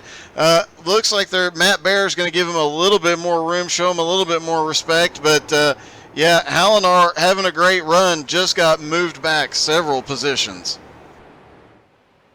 He's going to be frustrated at that, but when he watches the tape, he'll understand that was just a hard racing deal. Continue to watch the battle for the lead. About a car length separates Luke Turpin and Octavio Rondeletto in the hunt for the top spot. Interesting side note to all of this going on is that we are starting to see, we saw Babinger hit pit lane. Tyler Jailbert has hit pit lane. And I'm thinking from here, some of these guys, with 140 laps to go, they're still going to have to make at least 2 more stops. So yeah, this is a 2-stop race.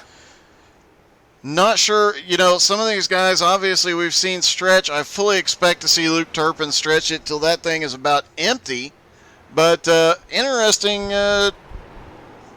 situation here with some of the top guys already hitting pit road. Let's show you a good battle happening on track for 16th position. While it is a lap down situation, Derek Colson has been able to pass John Friley. Colson up 24 spots, started in 40th spot, and is nearly in a 3-wide situation. These guys just, man, they are pushing for every inch. In that top 15 battle, most of the night, every time we look back at it, the guys from about 15th to 20th, they are battling 2 and 3 wide all the way around all night. Great job by all of them to keep all the cars straight, but you can tell it hasn't always been clean when you look at the back of the 53. And, oh my God, he pushes the 5. Gave a bump to Colson. Not for position as Brett Edgar takes advantage of it, gets by Colson. And that's right in front of Jordan Babinger, who just pitted. And, Babinger had to have been holding his breath when that one happened. Literally, Colson's back end was up in the air on the hood of the 53. That was a bit much, but, hey, they kept it going straight. Shout out to Colson. Great save, buddy. They're talking to each other right now in Will Petey. I'm sure they are. I think they're happy at each other, and now Babinger's going to do this. Oh, my God, Babinger's... Babinger just dumped Derek Colson. He saved it. Oh, I saw that coming. Wow, what a what what an interesting turn of events there. I am sure that the conversation right now is not friendly. It's crickets and Will Petey between those guys. Stephen Rex is talking. I'm going to listen here. While you're listening, we'll keep. Colson says, I don't get why y'all just can't effing race. I don't know. And Colson says, it's not that effing hard. But it's not a video game, dude. Oh, now how many chat mutes have we had so far tonight? Last week was pretty. Actually. Oh my gosh, has that happened? I mean, we didn't have the cautions, but have we had a race where there was not a chat mute? Kenny Tripp has had his chat muted. Brett Edgar's had his chat. Luke Turpin. And Colson is talking some smack. He'll be chat muted here in a moment. This is on Will Petey, so this is technically legal. Well, interesting situation there. Babinger, I'm not sure why he was pushing the 5 like that, but he's definitely wanting to make up some ground on the leaders. Meanwhile, the leaders, Luke Turpin, Rondoletto, they are staying single file. There has been no challenge from Rondoletto whatsoever. I think Rondoletto is playing a little bit of chess. He is using that 454 to save a little bit of fuel, not push the car. They have a 2-second lead right now over Mason Foster, so no reason for those two guys to really get up there and battle hard.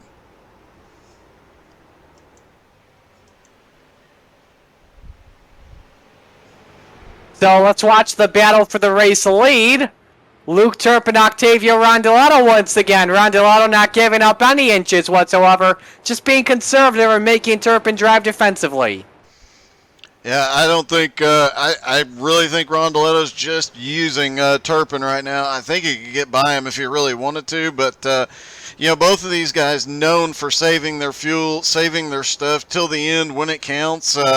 Obviously, Octavio had a moment earlier in the race. He is obviously calmed down a bit and driving smart as we're used to seeing out of him. Tyler Jailbert just came to pit road again, and he had just been to pit road 10 laps ago. Interesting situation with Tyler Jalbert. As we watch that battle for the lead once again. See if we got another good battle here. Bowen Smith and Robert Colgan. This is for 8th. Bowen driving looks like a new paint scheme this week, and it has been pretty lucky so far. One of his best runs of the season. He's got to be careful, though, about the way he drives. Well, also, this is also in the middle of a green flag pit stops, but he's got to be careful about the way he drives because he has a strike already from causing the first yellow of the day. Yeah, that was an interesting incident, and he's managed to recover from it quite well. Right behind him, Cole, he started back in 28th. He's now up to 8th. Colgan started in 27th and up to 9th. So these two guys have managed to work their way through the field rather quickly. And I have to give a shout out to one of the biggest movers so far tonight, up 26 spots, up to 12th. That is my man, Gerald Thanos Poole. Nice run for Thanos, currently in 12th on this green flag cycle. Battle for 13th, Jose Gaudino getting by Derek Colson. And, yep, that's the battle for position in a smorgasbord of lap traffic. Definitely, and I know Gerald is trying to run away from this. He's got to know these guys are right there behind him, especially guys like Colson. I am sure he has heard Colson being a little upset. I'm sure he knows some of these guys were right behind, right in the mix of that, and a lot of frustration already building on track. He's got to take it very careful. Gaudino has not been in contention much the last few weeks, but here he is working his way back up towards the front. He started in 30th, and I am showing him now in 11th as green flag pit stops are underway. And the top two still do not come in. Let's watch Smith and Colgan once again, and I believe Jeff Edgar is about to enter this battle as well for 8th. Yeah, these two have been battling the last couple laps, and Oh, he's got to be careful. Yeah. Bowen cannot risk, but he is pushing him down the front straightaway. Colgan wisely just moves up the track and opens the door, but obviously Bowen couldn't make it happen that time. Just remember, Colgan's car number owner is right behind Bowen Smith right now, Jeff Edgar. And Luke Turpin has come to pit road, leaving Rondoletto in the lead, and I believe, as of right now, obviously green flag stops underway, but as they run, there's only like 3 cars on pit road, or on the lead lap, excuse me. The more laps we run, the more cars will be laps down. If this thing were to stay green to the end, how many cars you think would be on the lead lap there at the end? Rondoletto comes in. That's a good. I'd probably say about maybe 5 or 6 at the end of this one, but we'll just have to see. Mason Foster takes the race lead here at Phoenix. So now I believe we are looking at a 2-stop race still. Everyone on alternate strategies, so you could see a pit stop happen like every lap or so. Yeah, I really think we saw some guys start pitting about 20 some odd laps ago. Those caution laps helped a couple of guys extend their range. Foster now coming to pit road. Godino's going to get a chance to get his lap back here. But some guys already pitted about 20 laps ago. They started pitting around lap 150, 155. So they're definitely doing the math backwards. Like playing a game of chess, you think how you want it to finish and work backwards from there. It looks like some of these guys are playing that strategy. Godino coming to pit road. All lead lap cars are on or have been to pit road now. So this could possibly,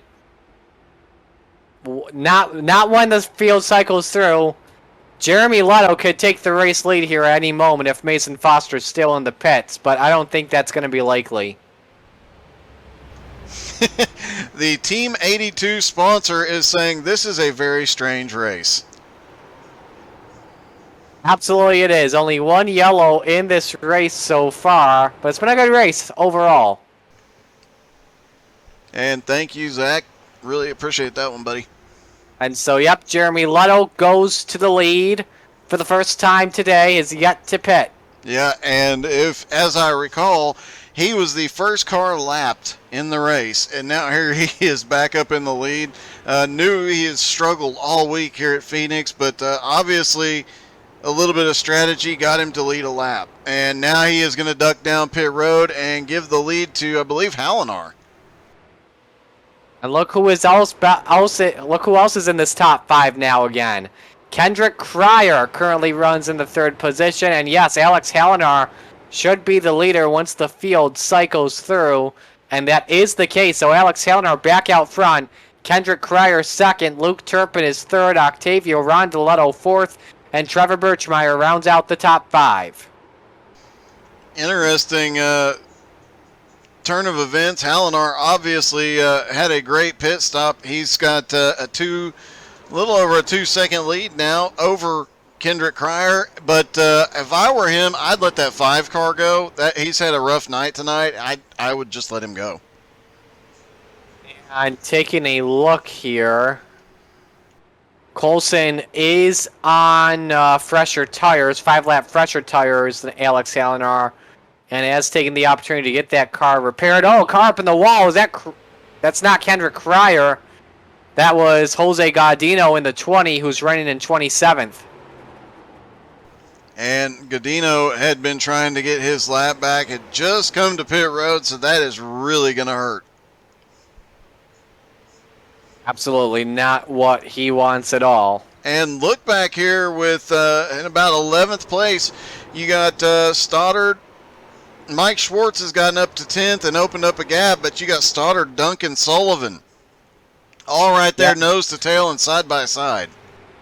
Yeah, John Schwartz checked out of this pack, who is currently running in the 10th position, as I believe this is your best battle on track. Let's take a look and make sure. We've actually got a good battle happening for 17th here between Aiden McConaughey and Bowen Smith. That's the closest battle we have. You could say the same too with John Friley and Robert Colgan for 21st. Yeah, those two have been pretty much together all night. Every time we've looked at one, the other one's been there. And you got to wonder if those two are working together. They are actually about to come around the leader from one of the earlier leaders, Linus LaBeouf, stuck there on the high side. He has obviously not got the speed he had earlier in the race right now. Currently running in 19th, last pitted on lap 160. So it's about halfway through this pit stint as we speak, and it's about to come to a battle with John Friley. That's it. Those four drivers, all allies of the big block Twisted Chassis camp. Jeff Edgar, Linus LaBeouf, John Friley, Robert Colgan, and then not in it though, but 5 seconds back is Brett Edgar. Yep, and that group right there together, Brett Edgar hanging off the back. He's got some fast cars right in front of him that he can follow around the track and hopefully pick up a little bit of time on that group as they continue to battle. Meanwhile, Kendrick Cryer is in a mess of lap traffic. Oh my goodness, Cryer getting slowed down by Joe Campbell. Keep in mind, Campbell and Thanos are not battling for position. And that helps out Turpin get by for second. And Campbell just sent a message to Kendrick saying, use your head.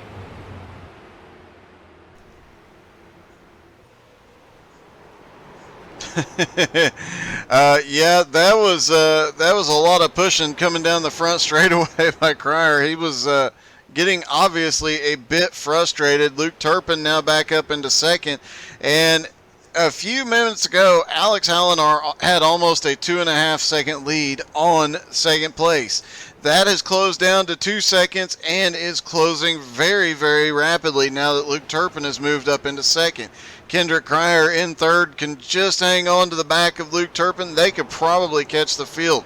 Rondoletto is another 2.5 seconds back from there. Trevor Birchmere right behind him. They could be battling for position here momentarily. Definitely. And Luke Turpin is on 8-lap fresher tires compared to Alex Hallinar. And Turpin compared to Cryer, that is about 33 laps fresher tires. And Kendrick Cryer says, I am coming into pit road this time by. That should move Octavia Rondoletto up into third. Trevor Birchmeier fourth. Mason Foster is in fifth. Rondoletto's in a mess of lap cars too. Every time the leaders get around these guys seem to be being fairly cooperative. Obviously, the 4-car thinking better of what happened earlier, moving out of the way. Rondoletto is going to get by the 20 a little bit easier and continue to march forward. But these lap cars are all battling for position as he almost gets together with Thanos, and the 66 slips by there. Getting really close and exciting. That's Austin Edwards in the 66, currently in 25th, who had an unscheduled pit stop earlier that took him out of the going. Austin having a really rough night, not his usual qualifying effort tonight, and now he is way back, and not unless there's a couple of cautions, he does not have a whole lot of chance of getting back up in the top 10 where he is really used to being. Look at the battle for 19th position. John Friley, Linus LaBeouf, and Robert Colgan both lap down. We haven't done a lot of watching mid-pack there, but why not? Because LaBeouf just scraped the wall, could open the door for Colgan. Yeah, Colgan's going to get by easy. Klinus had some great races the last couple of weeks, making his XCAL return, but definitely struggling here tonight. He's been in the top 10 the last couple weeks, but now just trying to hold on to the top 20 here at Phoenix. Absolutely not really had a good day after that yellow came out. If we didn't have a yellow flag coming out at all, I think Linus LaBeouf would be a strong contender to win this race, probably go for his first ever XCAL win, but likely not going to be the case. Jailbert is on pit road again. A nightmare day for Tyler Jauber indeed. How about we watch this battle for third position? Octavio Rondeletto and Trevor Birchmeyer. Birchmeyer has been closing in a lot. About 2.5 tenths faster than Octavio Rondeletto.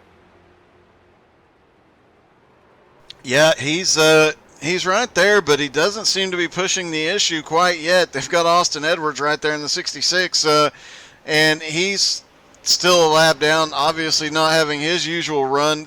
Those two guys right there, the 66, the 77, they've run together before. Another couple of guys who are pretty respectful on track, but with the one car back there, Rondeletto has got to get around the 66 quickly and try and check out because the one of Trevor Birchmere is faster.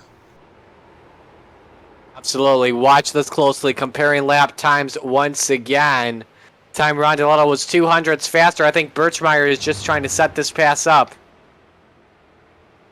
He did lay back just a little bit with a lap ago and seems to be, yeah, here he comes. He is running right back up to the back bumper and going to have a run off four, looking a little bit to the inside. Can't do anything with it yet. Now Rondeletto looking to the inside of Edwards.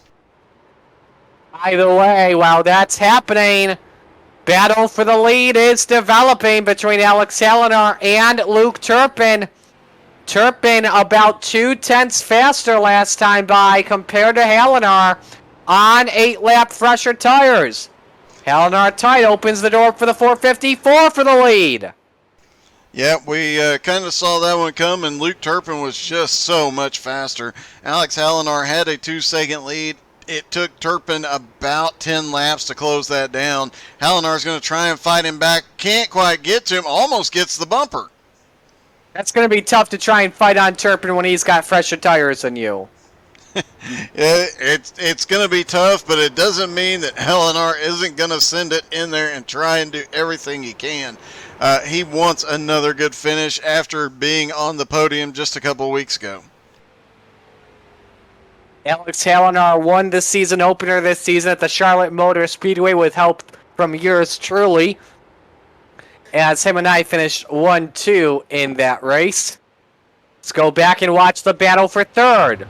Birchmeyer had a run on Rondeletto, but the 77 shut the door in traffic. Yeah, this lap traffic, Rondeletto is really, really good at using lap traffic to hold on to his position or advance his position. And he's been doing it again here all night, but he's not going to be able to do it, I believe, right in front of the 66. If they get around Austin Edwards, there's a bit of a gap, and he won't have any lap traffic to utilize. So I got to wonder if he's waiting until he absolutely has to pass Austin Edwards, waiting for a better opportunity, and maybe he can keep his nose to the inside of Austin, and that would keep both lanes blocked from Trevor. My guess probably wait when it comes to getting in the clean air and getting around the 66 first, but Edwards is very quick. Yeah, and Birchmere now starting to look a little bit high on Rondeletto. Every corner he's looking a little bit higher, especially in 3 and 4. He might try the pass to the outside. We haven't seen him make a move to the outside here yet tonight, but he might have seen some of these other cars do it, and he's going to give it a whirl. The fact that Hallinar has stayed all over Turpin's rear end is impressing me after Turpin got by him. Yeah, Hallinar, like I said, had a couple of good weeks, and obviously he is trying to capitalize on that. That car is really fast. Even with the disparity in tires, he is still hanging on. They're running pretty similar laps, only 0.02 of a second separating their lap times the last few laps, so both of them extremely fast and extremely good. Running a lower line compared to Turpin, and these guys are, I believe, just past halfway through this stint right now. So again, these guys all have about 2 more pit stops left. And you got to wonder, they've got to be thinking about that those final 2 pit stops here, especially with a big group of lap traffic not that far ahead. They could stop now and split the last 100 laps, but if a caution comes out, that could throw everything up in the air. So it's really hard to say what kind of strategy they're going to use here. Will they run the fuel out? Will they stop early? Alex Hallinar, if the thing stays green, he could pit right now and definitely have an advantage. Lap 200 brought to you by K2 Sauce, the only official sauce of XCAL Racing. It's an everything sauce, barbecue, steak sauce, ketchup, and more, all in one. The only sauce you'll ever need, also available in hot. Well, we are coming to 99 laps to go, which means it's time to look at our snapmobile.shop summary, the official mobile phone shop of Tyler McRae. Visit snapmobile.shop and use code McRae99, all one word, and save 10% on accessories only on the Verizon 5G network. So just get my cable out of here. Tyler McRae having a good day so far. Currently running in the 7th position. What do you like about his performance so far? This is one of the better performances I've seen from McRae in a while. Yeah, he's another one that was really good early in the season. Has had a rough month or so, and now looks like the form we're used to seeing from McRae is coming back. He is starting to move his way forward. New paint scheme that's very shiny. That might be part of it. He might be blinding the cars around him. Other snapmobile.shop drivers, you've got Trevor Birchmeyer currently running in the 4th position. Points leader Jordan Babinger runs in 8th. And then also in 11th is Mike Stoddard in the 52. Sean Patrick in the 22 is currently in 12th. As I continue to look on through the field. Stephen Rex in the 28 is in 31st. Art Hendren rides in the 31st, the 33rd position. We're going to pause here, take another break, under 100 to go. Luke Turpin leads at Phoenix.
Welcome back to the Legacy Phoenix Raceway here for XCAL Racing competition, around 20 of the 30 race season.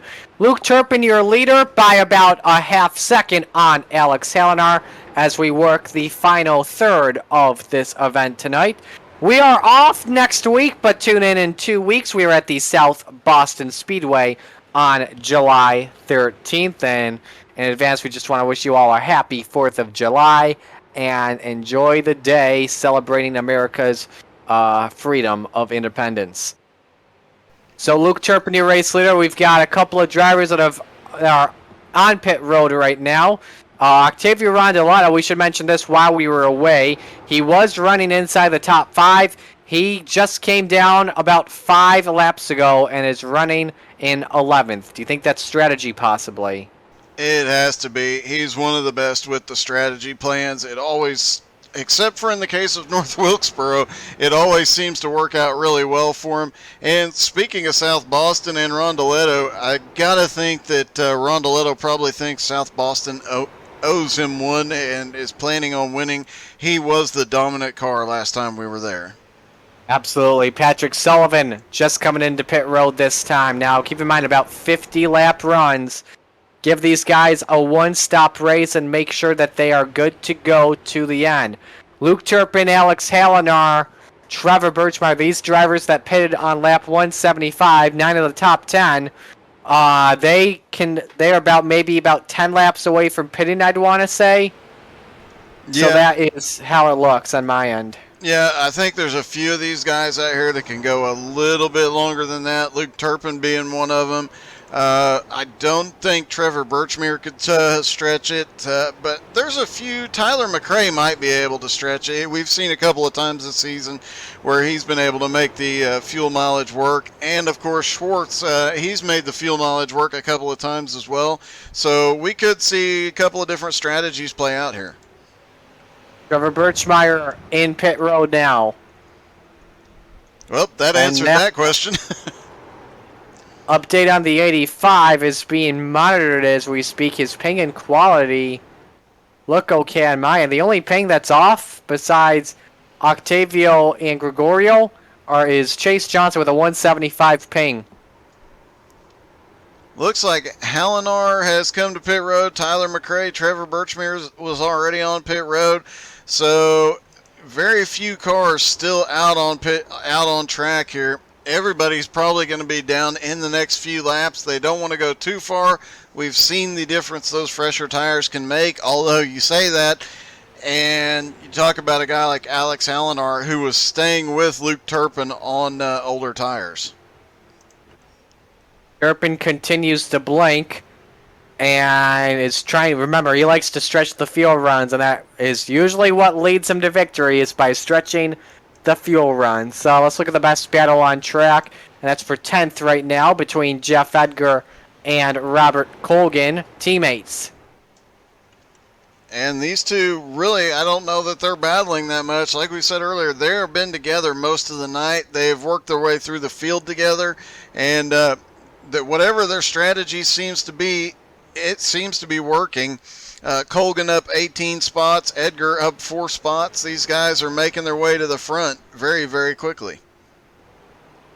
Having a good run. There's some side-by-side racing in front of them. I don't think that's for position, though. Looks like Jordan Babinger in the 48. And it actually is for nope, not for position. Going by the lapped 53 of Tyler Batchelder. Tyler McRae is in his pit. So he'll only, after this, everybody only has to make one more stop. With only one caution tonight, that might have thrown a few strategies out of the window and could be messing a few guys up, but somebody like Luke Turpin, it definitely is to their advantage having all green flag running. Absolutely. Only 2 drivers in pit road right now, Turpin and Krapser. Turpin's just got to make sure that his blinking is fixed, because that's technically a hazard on track for all drivers. Yeah, he's been blinking in and out more and more the last few minutes, so we'll have to keep a close eye on that. Matt Baer now up to 3rd. Schwartz in the top 5 now. He is up to 4th and running Matt Baer down at the moment. Oh, but we have a car hit the wall right in front. That's Colson in the 5. He hits the wall in the kink on the back straightaway. I couldn't remember what the word was. The dog leg. Yeah, that thing. It's not been a good night for Derek Colson. He's gotten spun twice. Currently running in the 13th position. John Schwartz, the last Phoenix winner in XCAL competition, right in 4th position. That's all to change, though, once we get a lot more drivers coming down pit road. Well, why don't we go through a full field rundown as we speak? Doug, why don't you take the front field and I'll take the back? All right, we got Luke Turpin up in front. Then Mason Foster, 5.5 seconds back. Matt Bear, another 4.5 seconds back from him in 3rd. Jonathan Schwartz having a great run in 4th. He is 2.5 seconds running Matt Bear down. Sean Patrick now up to 5th place. Bowen Smith is up to 6th now. Great run out of Bowen after some problems earlier. Octavio Rondoletto in 7th, working his way back to the front. Colgan is in 8th with Jeff Edgar right behind him and Brett Edgar with him. So the father and son team nose to tail around the track in 9th and 10th. Austin Edwards up to 11th now after a really rough start, moving his way forward extremely quickly. Kendrick Cryer got a little off cycle on his pit strategy. He is trying to make his way forward, and one of the few cars that has been passing consistently on the outside, now in 12th. Trevor Birchmere, after his pit stop, comes out 13th. Alex Hallinar comes out 14th. Patrick Sullivan now back to 15th. Jose Godino has made his way up to 16th. Gerald Thanos Poole up into 17th now. 18th is Tyler McRae, and Jordan Babinger currently running 19th. Riley Duncan is 20th. Take it away. Mike Stoddard 21st, Ryan Seams 22nd, Chase Johnson 23rd, Aiden McConaughey 24th, John Friley 25th, Clinus LaBeouf is 26th, Derek Colson Payton 27th, Jeremy Leto 28th, John Brancaccio 29th, Stephen Rex is 30th. Daniel Miller is in the pits. He's 31st. Tyler Batchelder 32nd. Art Hendren 33rd. Joe Campbell 34th. Blake Wynn 35th. Logan Jones 36th. Gregorio Emiliano Dorso is 37th. Kenny Tripp 38th. Alex Krapser 39th. Jonathan Bronson 30th. John Batista is 41st. Tyler Jalbert 42nd. Charlie Beals 43rd. Only 38 drivers remain on the track right now. I believe 39 actually, to be exact. Jonathan Schwartz is in pit road now, Doug. Yeah, and he stretched it, so he's got 76 laps to go. He can actually split this now and have the freshest tires for some of the both runs, as here comes Matt Bear in 3rd. And I believe that is the 15 two cars up in front of him, held him up just a little bit, but Matt Bear is now making his way up to 3rd after starting in 7th and fell back a few spots, but now Schwartz back up off pit road and managed to, I believe he's going to hold on. No, he is still on pit road. Luke Turpin finally gives up the lead. You know, I just noticed this, though, but Kendrick Cryer actually has some some right side damage to his machine. I don't know how that occurred, but I would assume that was from a wall scrape earlier. Yeah, he's rubbed the wall a few times, especially coming out of turn 2, and he's been battling side by side with a lot of guys, so I am sure there's probably been a few bumps and bangs that we have not seen yet. Him especially running that high line tonight, you do take a certain amount of risk when you do, and that can come into play as well. Luke Turpin in pit road, so the race leader currently is Mason Foster, under 75 laps to go at Phoenix. And Mason, if he can make this stretch, and if he is hoping for a caution, he'd come out way ahead on this deal. He's had a top 5 car all night, but if he can pull off a win on strategy, that would just be an awesome night for him. He is got quite a bit of time on these guys. If he can make the fuel mileage stretch, he could be out here, and even if he doesn't get the caution, just the timing of his pit stops might end up, he might actually be able to go a little further and make it on one more stop and let everybody cycle through after him, put him back in first.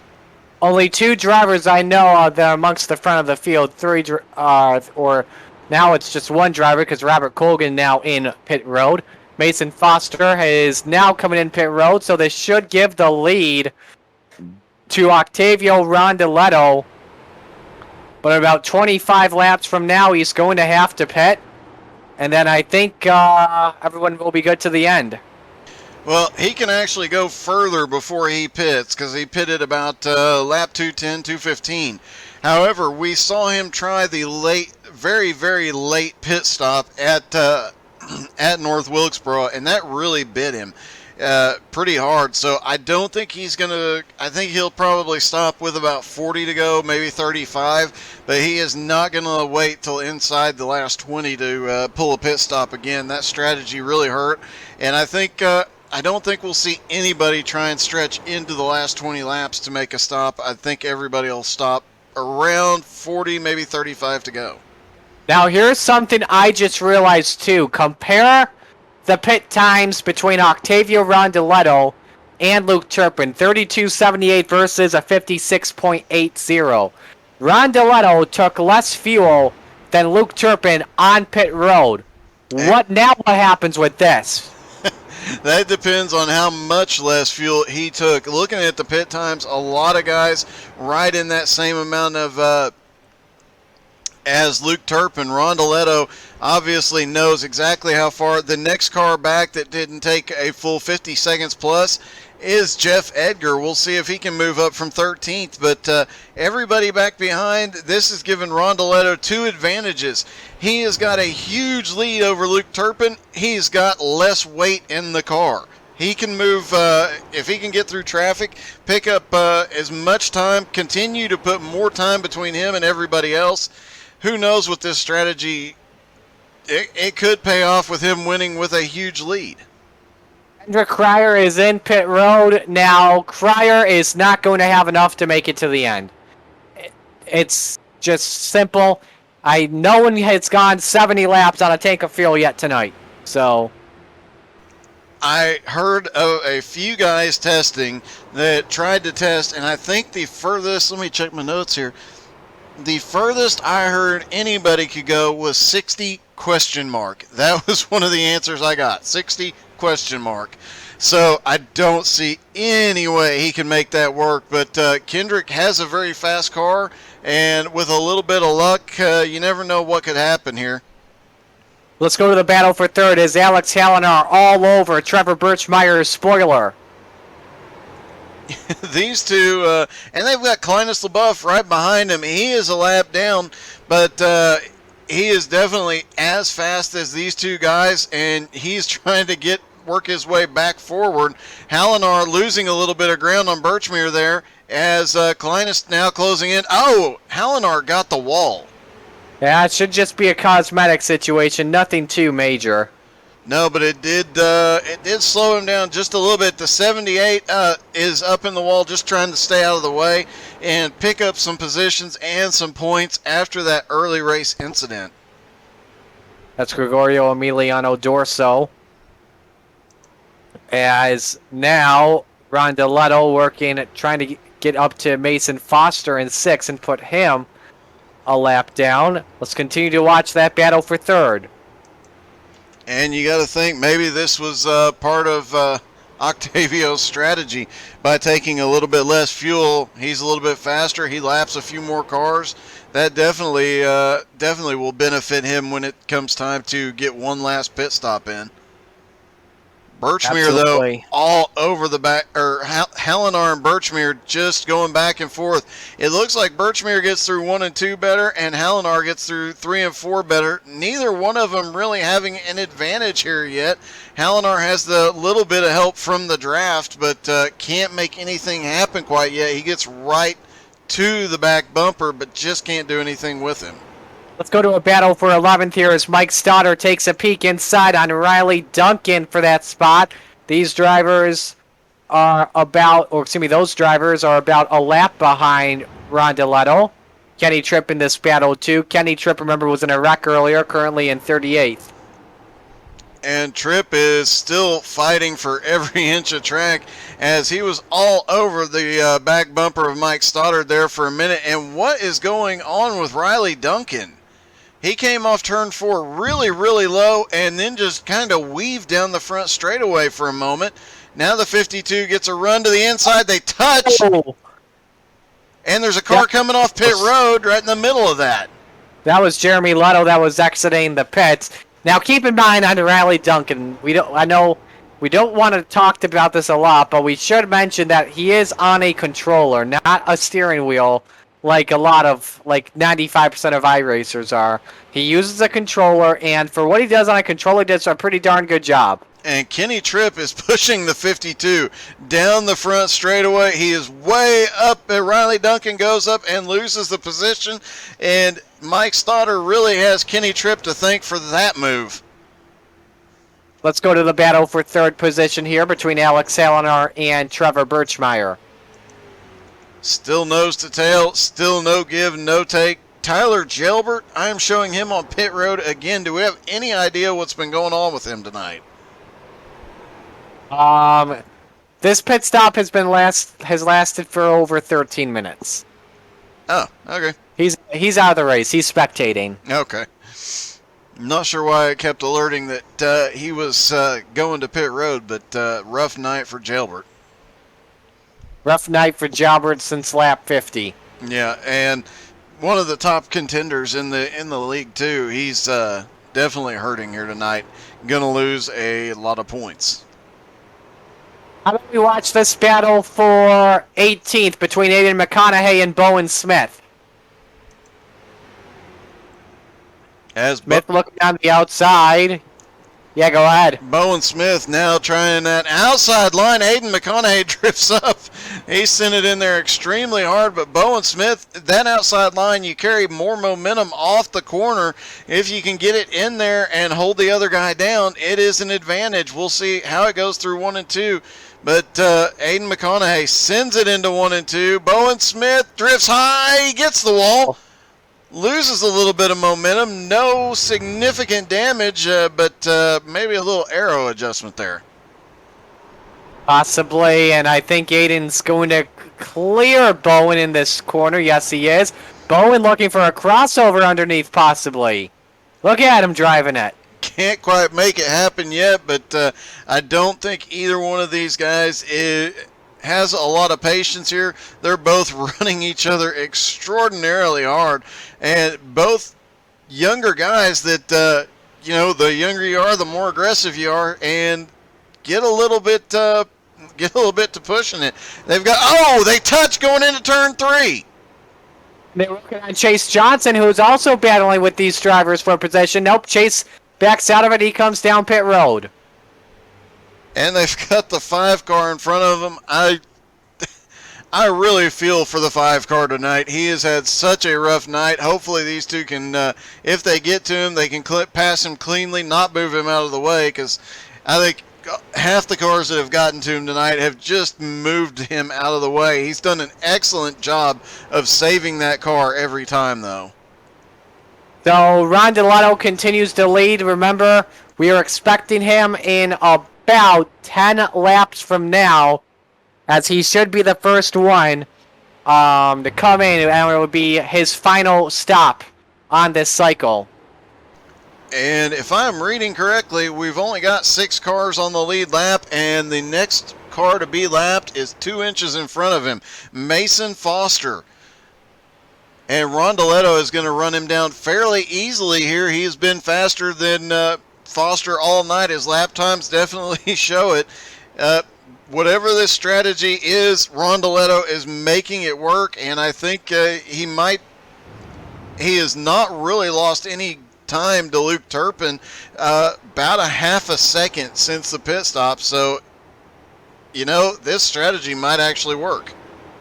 This definitely shows you how long these green flag runs have been so far today. Again, only 1 caution in this race, so you got to give a round of applause to these drivers for racing hard and racing each other with respect. Yeah, and everybody out there doing an amazing job.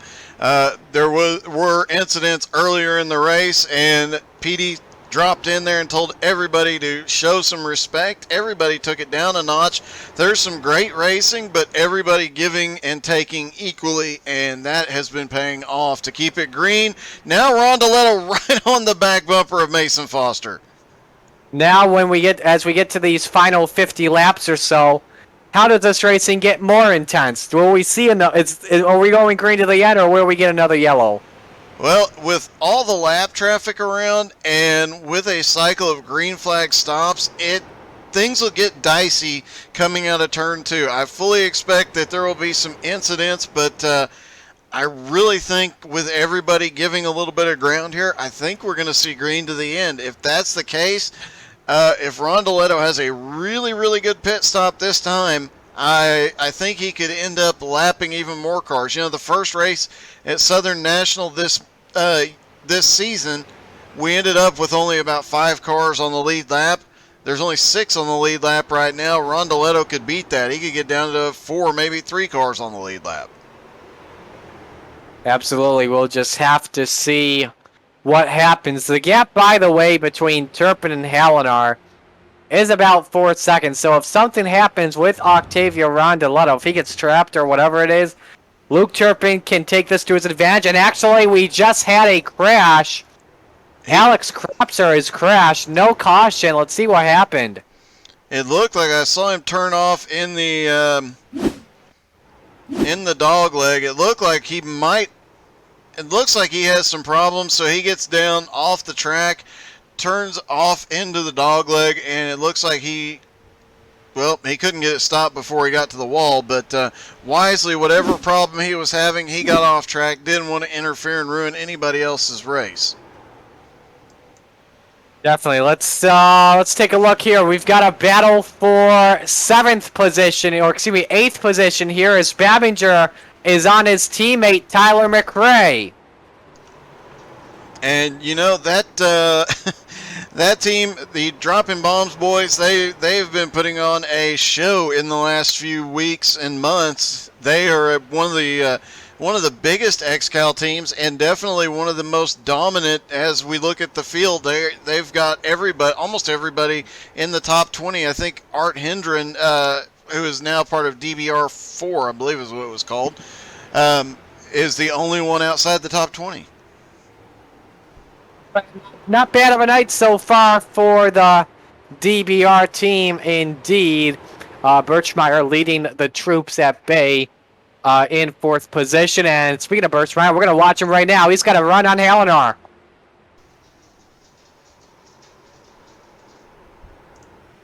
And he gets a run, but man, they have got so much lap traffic around. Oh, but Hallinar gets up, gets blocked by the 96. Here comes Birchmere. Can't capitalize on it. That's actually John Friley in the 06, trying to use him as a pick. Now let's see what Birchmeyer can do. There's another car ahead of him. That's Gerald Poole. That's Thanos. Gerald's going to jump to the high side, I would imagine. I know he tested running. He's a little bit too high, working his way back down, trying to slide back in. He doesn't want to lose any positions. Also being respectful of the lead lap cars, or the cars ahead of him, and making sure he doesn't give up any ground. And Birchmere right to the back bumper. This is a great battle on track, and this is the best battle. This is for a final podium spot and for a chance as well to talk with us post-race. They have been doing this every lap. I think Birchmere just is trying to force Hallinar to make a mistake, and Hallinar, I don't think he's even watching out his mirror at this point. He knows Birchmere's back there. Why look at him unless the spotter says, hey, car inside? There's no reason to look at him. Leader is in pit road. Octavio Rondoletto is in for his final stop of the night. And this stop will determine if he can pull off the win here tonight. Luke Turpin so far behind. He was 22 seconds behind at the when Rondoletto hit pit road. That gives Rondoletto a lot of time. And you know, Rondoletto's going to have the freshest tires out there, full tank of fuel. he might be able to pick up some of the ground he'll lose on pit road here, and he's not going to lose a ton because of how far ahead he was. Tires fill the tank up to the gun. We're just going to watch Octavio Rondeletto stop until he pulls on out. Other drivers that came in, Pat Sullivan, Mason Foster, Jordan Babinger, Clinus LaBeouf, Jose Gaudino, Kendrick Cryer, John Friley, Derek Colson, and Blake Wynn. I don't think, did Octavio, I did not see him get left side tires. He did get left side tires. I did see it on my screen. I'm watching from the TV2 perspective, as he is just filling that tank up to max. He's dropping back to 9th right now. Now he's coming off pit road. He'll come out about 9th place, but and nobody ahead of him is pitted on lap 253 almost yet. a wreck right in front of him as the 2 and the 85 get together going through there. These two were battling prior, and they've been battling all night, and Octavio just trying to sneak by underneath. It's getting intense. Rondeletto is in a little bit of trouble. Boy, get by this as quick as you can if you're Octavio. Definitely. And did Alex Hallinar just come? No, he did not. It's Birchmeyer. Birchmeyer is in pit road for his final stop. Now, this is what you're going to have to watch closely if we are watching strategy and play. If Turpin and Hallinar stay out until lap 275 or so, expect them to only get half fuel. Just the same thing Rondeletto did on his previous stop. He just got enough fuel to get him to here, and wise move. It's Rondeletto, as these pits start to cycle through, is now back up to 7th, trying to run down Sean Patrick. Yeah, keep going. Mired in a bunch of lap traffic, and they almost wreck right behind him. Rondeletto taps the wall, trying to stay high. He's going to get by the 20 car. He's going to try and get past Klinus. Is that McConaughey? Yeah. That just got a bump and run from Bowen? He did. They bumped coming out of turn 4. They straightened it out, and then Bowen finally just said, you know what, move it. I'm done. Hallinar, by the way, is in pit road. So, like I said, if Turpin stretches this to 275, expect him to go half fuel here, because I believe even with 4 tires, all you need is a half tank of fuel, and you should be good to go to the end. Yeah, based on the number of laps that Octavio did, I think on that previous stop he did a half tank, got himself to the point where he could come in, get exactly what he needed. He has, and now he is going to continue to march his way forward. He's 6 seconds behind Sean Patrick and running him down quickly. Hallinar on pit road, he'll pick up that position. Schwartz now up into 4th. Matt Bear is 3rd, McRae is 2nd, and Turpin is 1st. But all of these guys have to pit at some point, and Turpin still blinking. Schwartz is about 15 laps from his window, and I believe everyone in the top 5 except for Tyler McRae in 2nd are 15 laps away from their window. As for Tyler, he's probably about 5 laps away because he last pitted on lap 215. And he's now 45 laps into this cycle. And Rondeletto being out there on those fresher tires, he is running these guys down. If you're watching his times, each time, he's just gaining a ton of ground. He's gained a couple of seconds on Sean Patrick, and he is actually gaining ground on the leaders every lap. And that is what happens when when you take 4 tires. Really shows you the tire fall off. Everyone's in the 32s. Rondeletto is in the 31s. Sean Patrick's in the 31s. Sean Patrick having a really good race here. We haven't really highlighted him much, but dude's doing really good here tonight, making his way up. He's up in the top 5 and being very consistent throughout the night. He's been fast. Obviously, that we talked about the DBR guys and how fast their cars have been this season, how they are the dominant team. They've got a big group that can pull information from, pull testing data from, and they can try several different strategies here. And there's a car in the wall right in front of Sean Patrick. That is Daniel Miller in the 51. My goodness, it's getting more intense. You got more drivers taking more risks, getting into these walls and stuff like that, and it's definitely causing some close cautions. Tyler McRae now in pit road. Top two have yet to come in. We're going to take our final break. When we come back, we're taking you to the finish. Stay with us.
$30 laps to go, this time by at Phoenix Raceway for the XCAL Racing $2 Tuesday Series. 2 weeks from now, we'll be back at South Boston Speedway on July 13th for a 7:30 p.m. start. You do not want to miss out on that one. Top three have yet to pit. They have one stop left to go. Luke Turpin, Matt Barrett, John Schwartz. Bowen Smith, and same with Austin Edwards and Robert Colgan, have one stop left. Octavio Rondeletto is the first driver on track who is good to go the rest of the way. So remember that closely. Yeah, and third place, John Schwartz, is right in front of Rondeletto.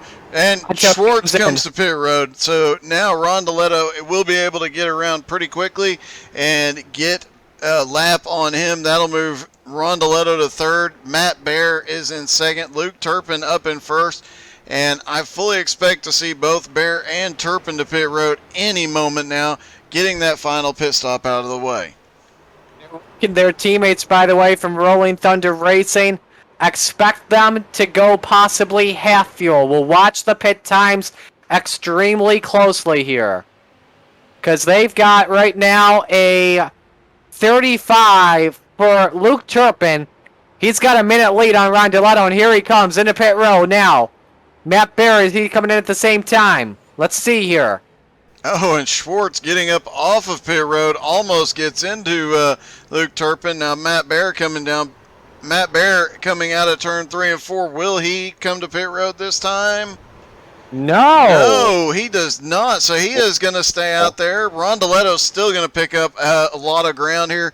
Probably cycle through to the lead, but right now it is Matt Bear leading the field. Rondoletto 35 seconds behind and closing. Watch Turpin closely. Watch him closely. He could go half fuel. A full tank takes about maybe a minute. Probably a 35-40. There it is, 32.83. Now where's Turpin going to end up? Rondoletto is in turn 4. Matt Bear just hit pit road. Rondoletto. Oh, close. This is going to be close. Where is Turpin going to end up? Luke Turpin's going to end up the leader. Will it last though with him blinking and Rondoletto not that far behind? 3.94 seconds is the gap.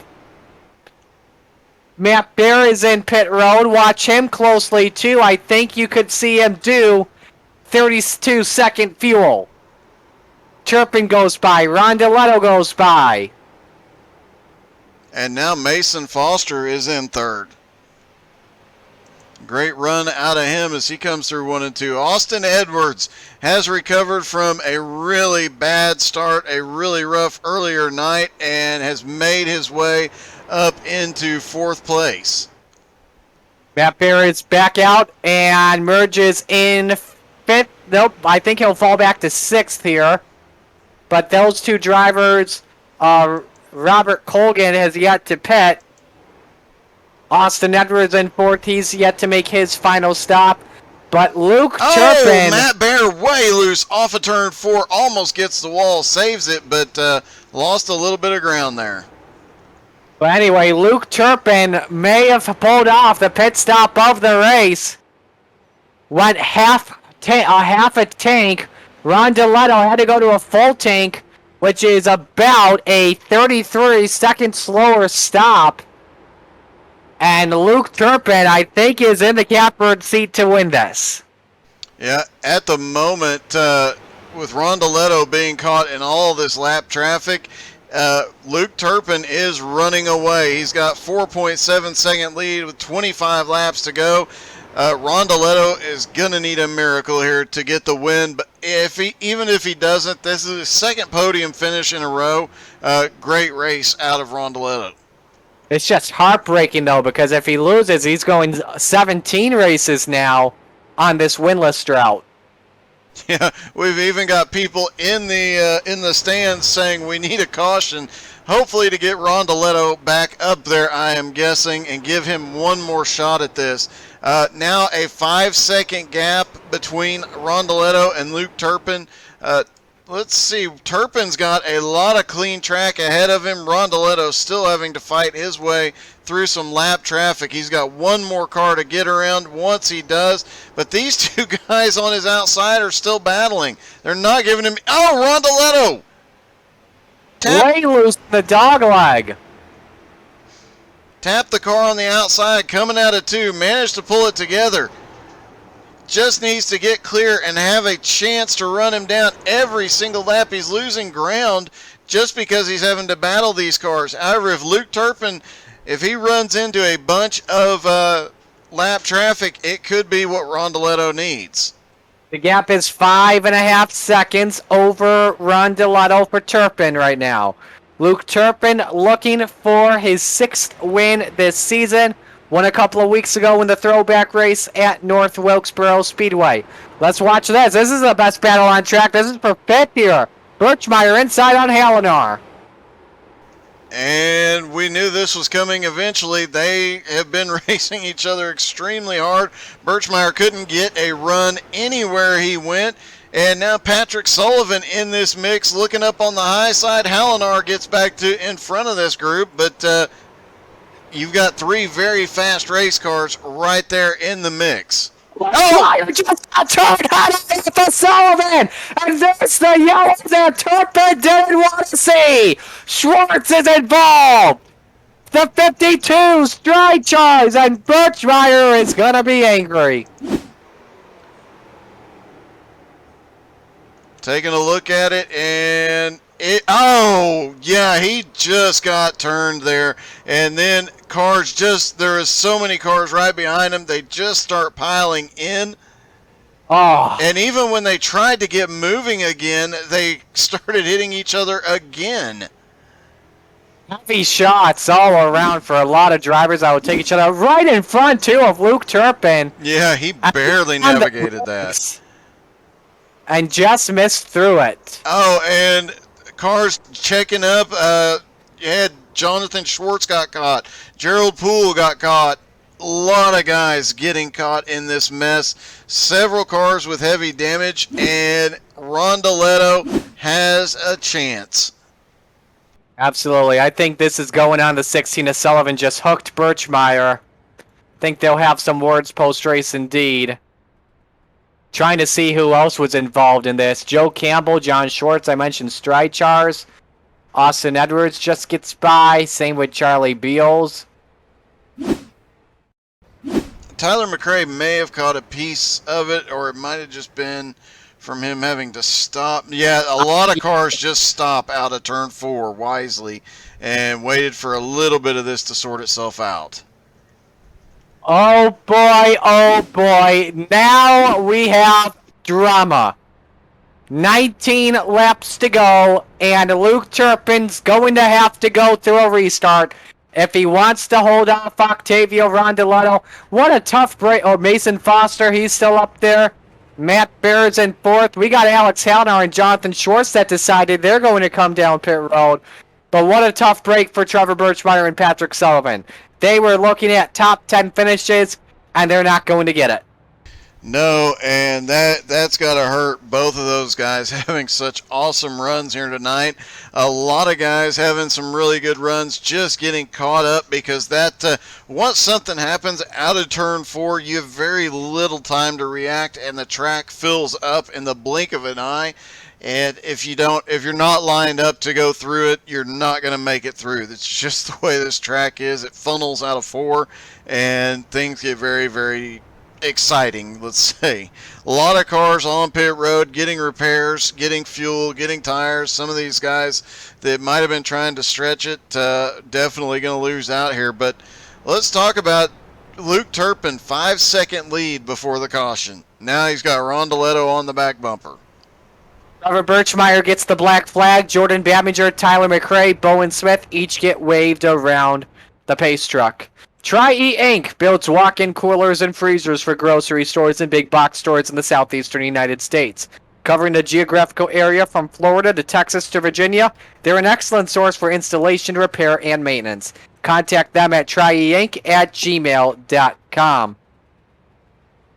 We're going to check and see if we're going to extend this. We are going to extend this, so we'll do one more sponsor read for you. Butt Kicker, known for their transducers, including the Gamer 2 that adds instant immersion to any game. Unlike a subwoofer that moves air, Butt Kicker products move actual mass, producing a haptic immersion that's powerful and accurate. Blake Wynn won a Gamer 2 unit during the All-Star race, and he loves it. Additional devices will be awarded throughout the year, as well as to the championship-winning car owner and 2 special events. Use code XCAL20, all one word, to save 20% now through the end of the year at www.thebuttkicker.com. I really think we need to get a commentator butt kicker. I think so, too. But to the best one, and I can mute you, so... Oh, gosh. All right, so now we've got Rondoletto on the high side, and we know he can pass on the high side. Turpin on the inside, where's your money? I like, just because he's got the fresher tires, Luke Turpin, and he fires early. You got Mason Foster in 3rd, Matt Bear 4th, Alex Halinar and John Schwartz in row number 3. Watch those guys closely because they topped off I believe on 2 right side tires. They're good on fuel, so I think this could be a tire game to the end. And it is definitely going to be an interesting one. About 16 laps to go when the green drops. Things are going to get really, really, really exciting. Hopefully Rondeletto can get that run. It was looking like a heartbreaker. May not be over yet. This truck is in. Turpin the right to fire first as they come into the restart zone. There it is. He fires. We're back to green. Rondeletto stays with them. Beats Turpin to the line. Watch that closely. Don't know if race control is going to take a look at that or not. Meanwhile, it looked like the inside line might have had some problems further back in the field because there was cars going. They're 3 wide. There's a spin off too.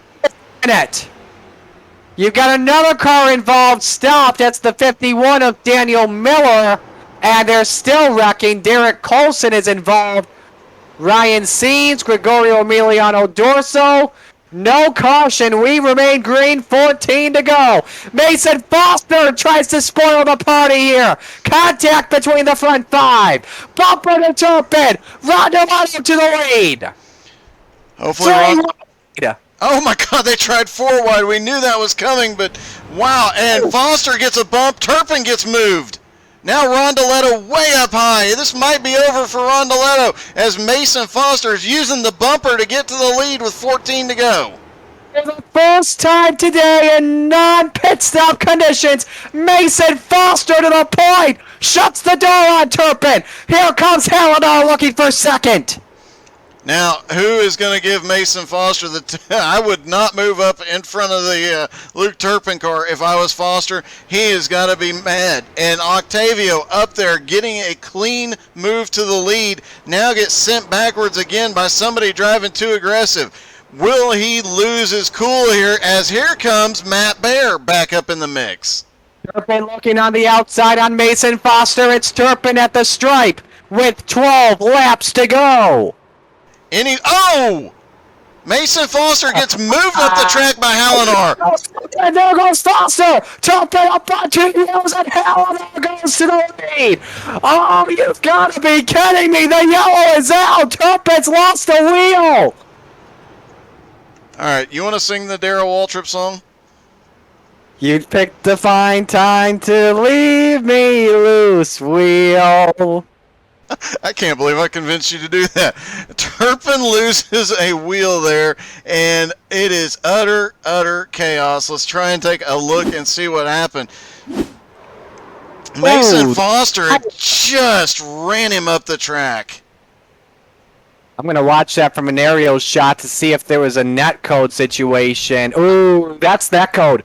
Looking from the aerial shot, there is easily a gap maintained. They could deem this net code. They could deem this on Foster for running Turpin up the track, even though there was ghosting. Let's take another look at this from the... And it was hard to tell. Let's see if we can get a blimp view of this, and we'll rewind again. What another huge change in this race. At one point we were talking about going the distance under green. And it looks like there might have been a little bit of net code there, but Turpin definitely the loser. He had been warned about his blinking earlier in the race, and now here we are. So now Mason Foster falls back to 4th in this. But now the question is, how much damage does he have? He looks fine to me. Let's see if we can look at him from a couple of different angles. The real question is, does Hallinar have enough to hold off Rondeletto? My money says no. I don't think... How about Matt Baer in 3rd? He could possibly gain his first win. Almost got the win at Michigan. Looks like Mason Foster's right front fender is a little bit crinkled and banged in, but for the most part, that car should be okay. It should not have any problems. Octavio managing to sneak through there. Hallinar managing to sneak through there. Matt Baer, like you mentioned, he snuck through there too. He is now in 3rd.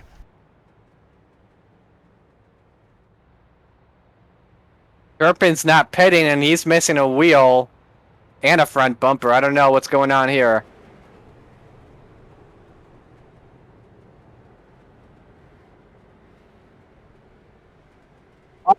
Ooh. They called on Turpin because he blanked PDJ Zeller's calling it on Luke's internet. My goodness. Nothing on Foster, nothing on Hallinar whatsoever. Now think about this. Also, by the way, no waiver rounds the rest of the race because we're under 10 laps to go. Remember that Schwartz and Bowen Smith, and you could say the same too for Alex Hallinar, they are on fresher tires or fuel only. Just think about that. That could get interesting, but And this could be our final restart of the race too.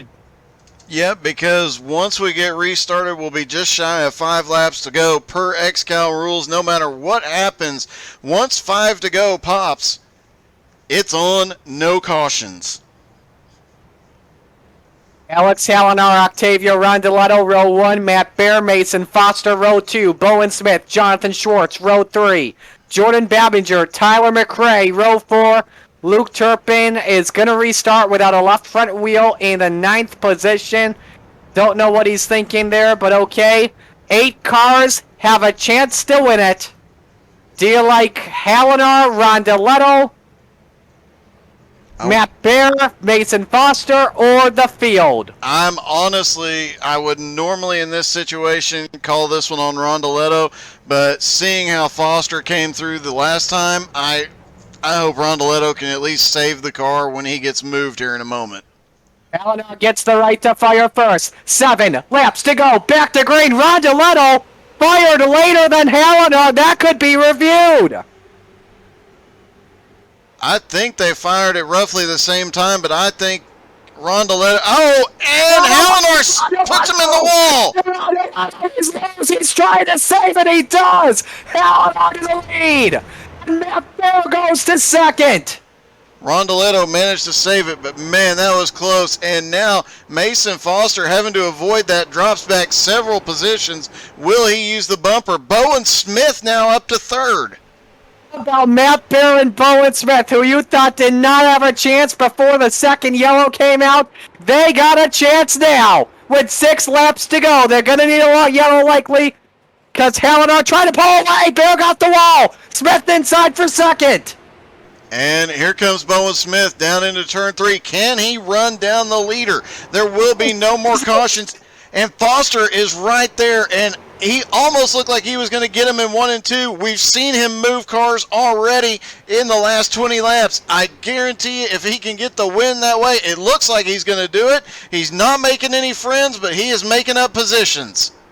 5 laps to go. Alex Hallinar looking for his second win of the season. He scraped the wall. Bowen Smith, Matt Bear looking for their first wins in XCAL competition. Babinger's in 4th. Your points leader at the end of the day likely. Looking for his 3rd of the season. Hard racing with Mason Foster loose in turn 4. Coming to 4 to go. It looked like Mason Foster might have gotten a little love tap from... Bowen! The bumper! And Hallinar holds on to it. No, he doesn't. He gets a little bit. Oh, and they both go to the inside. There goes Hallinar! And Smith and Matt Bear to the lead. Oh my goodness! Matt Bear now to the lead. Babinger in second. McRae to third. Bowen Smith now back to 4th. Foster is in 5th and trying to move Bowen Smith out of the way. Rondeletto back up to 6th. Each other. This has turned into a slugfest. Exchanging the final blows before the bell signals. I think Rondeletto just gave Foster a little tap coming out of turn 2. Got the position down under him. Will he give Bowen Smith a tap here? He does. Smith is loose in 4. Here comes Rondeletto on the inside. He's not going to have enough time to get to the lead, but how many positions can he pick up as they're 3 wide down into 1? Bowen Smith gets moved up the track. Insane racing in the end. Tempers are definitely going to flare. But guess what? The man that's known for a thin skin, Matt Bear, guess what? He's got a thick skin today, and he is about a lap and a quarter away from his first XCAL win. But he's got to fight it. Babbinger and McRae are coming closer and closer. Final lap. And Tyler McRae been right on the back bumper of Jordan Babbinger. There's enough of a lead now. Nobody can touch Matt Bear. He's just got to have a smooth lap up here. Rondoletto cannot close the gap now. He is sending it through there, driving angry again, but it is going to be Matt Bear at the line. Jordan Babbinger sends it into 3 too hard. McRae looking to the inside. Who's it going to be at the line? Matt Bear, number 1 in XCAL competition. Babbinger comes home second. Then it is Tyler McRae, Rondoletto, Bowen Smith for your top 5. What a finish. Matt Bear does it. Finally. And you have goodness. You have to wonder, after the last 20 laps, how many people are upset with each other and how many drivers are upset with Mason Foster right now. He caused a lot of that chaos, moved a lot of cars to make his way forward. Well, the typing's just starting, and Matt Bear is about to do the donuts, and you are about to hear a lot of excitement coming from this guy. Babbinger coming by to let him know good race. But Matt Bear is going to take as much time as he needs to enjoy this one.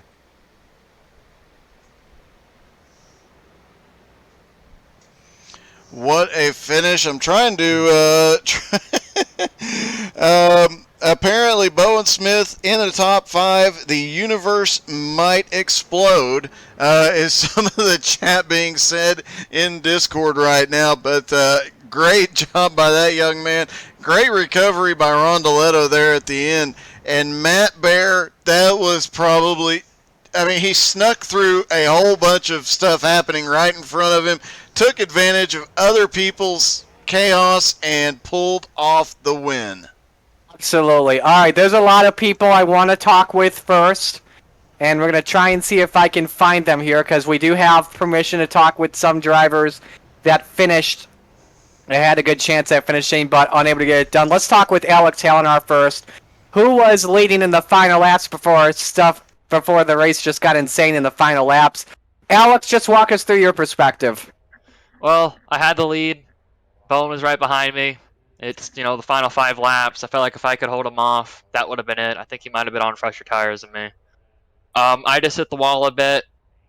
It's the last 5 laps. He's not going to give me an inch. He kind of hit my left rear, and that was it.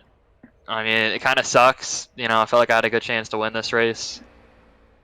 I guess part of that's definitely on me there. Had a clean race otherwise. Did very well on, when we were doing green flag pit stops and stuff. I feel bad for Bronson. He got taken out there for something that wasn't even his doing. He was pretty fast. All right, cool. Thank you, Alex. All right, let's get one more guy here before we get to your top 3. I would like to talk with Mason Foster, too, and just get his perspective on the final laps. Doug, you got Mason. Hey, Mason, what a wild finish to that race. You come home 6th, but that last restart and that last 10 laps, tell us what happened in your perspective. I had a really good run. I got underneath Turpin, 3 wide, going for the lead. I came out on top, and then I just get taken out by Halenar. Well, a lot of beating and banging after that. Looked like you were going to make your way through the field, possibly the hard way. Still managed to pick up some positions, and still managed to pull off a top 10 finish. Yeah, it stinks. I had a really good car underneath me, hoping for a podium again, but I mean, it is what it is. Well, congratulations, top 10 finish, great run tonight, and good luck in 2 weeks. That's Mason Foster. So now we're going to get to your top 3. I'll start things off here with the third place finisher, Tyler McRae. T. Cray, what a crazy final laps we had. Just not just the final 5, but like the final 10 or so. Just walk us through your perspective. Oh man, dude, it was wild. Caution came out 2 cautions ago. I was a lap down. I didn't need that caution. I didn't. I thought that's all I was going to be able to get. Another caution came out. Me and Jordan, we're going to take right side tires because we're going to pass all the lap cars. We're going to be right behind them, and we were talking about who to be careful with. And everybody we talked about ended up getting in a wreck except for the 01. And I did touch the 01. I don't know if I didn't turn in quick enough. I don't think I really hurt him, but he's a heck of a driver, a clean driver, a great driver. Johnny Smooth or JB Smooth. I'm sorry, and so he didn't deserve me touched him. I don't know what happened, how we came together, but I hated it because really I don't think I touched anybody all race. But me and Jordan, we had the plan and we hooked up, and they kept banging off each other and wrecking and. We got lucky they didn't come up and take us out, and we needed about another lap to catch that 19 car. And I guess that's how the story goes. But we were both excited because we did not have second and third place cars, 20 laps ago. So, we feel blessed that this happened. So we're pretty excited. Well, Tyler, we will let you go. Congratulations on a nice run tonight, man. Hey guys, I want to have a couple people to thank real quick. Yeah, go. Yeah, go for it, man. I want to make sure I thank XCAL, K2 Sauce, the Cooler Crew, Polish Pottery. I'm sorry. Also, how to suck on At iRacing. At iRacing. And iRacing. That's it. Butt Kicker, Sim Racer Coin. Look, Snap Mobile. Make sure you use them for all your Verizon needs with McCray 99. And also, man, with the 4th of July coming up, you know what I mean? It's you got to remember that freedom isn't free. We got to thank the good man up above for all of our freedoms and to be able to do this and have this fun. An extra special throw out too for PD and Aaron putting these races on, especially PD selling his team like that. I knew that was a lot. And I'm proud of my guys, man, my DBR guys. Jordan here, we work together here, but everybody. Sean, Trevor. Trevor had a heck of a run till he got yeeted a few laps back. Mike, Art, even Cal. Cal pops in every now and then. Sean, Sean's a huge help. So, I mean, I just want to make sure all those guys know that I really appreciate everything they do. And happy to be up here, man. I hadn't had some good runs in a while. So, real happy to be here and going to celebrate 4th of July because every day is Independence Day, bud. Congratulations, man. That is Tyler McRae coming home in third position.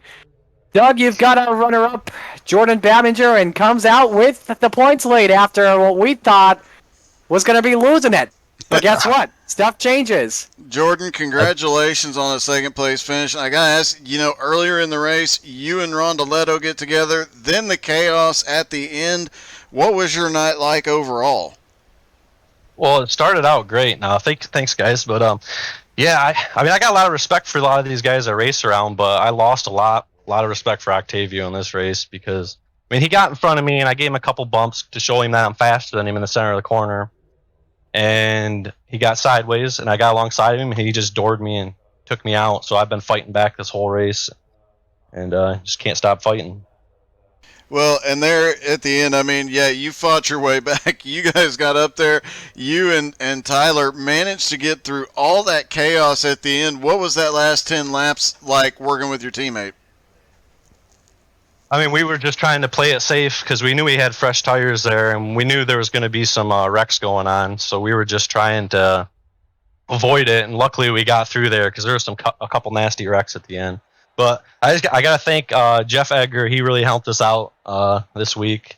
So I really appreciate what Jeff did for us. And let's see, just want to thank XCAL, Butt Kicker and Simcoin Racer, K2 Sauce, you guys for putting on the races and calling them.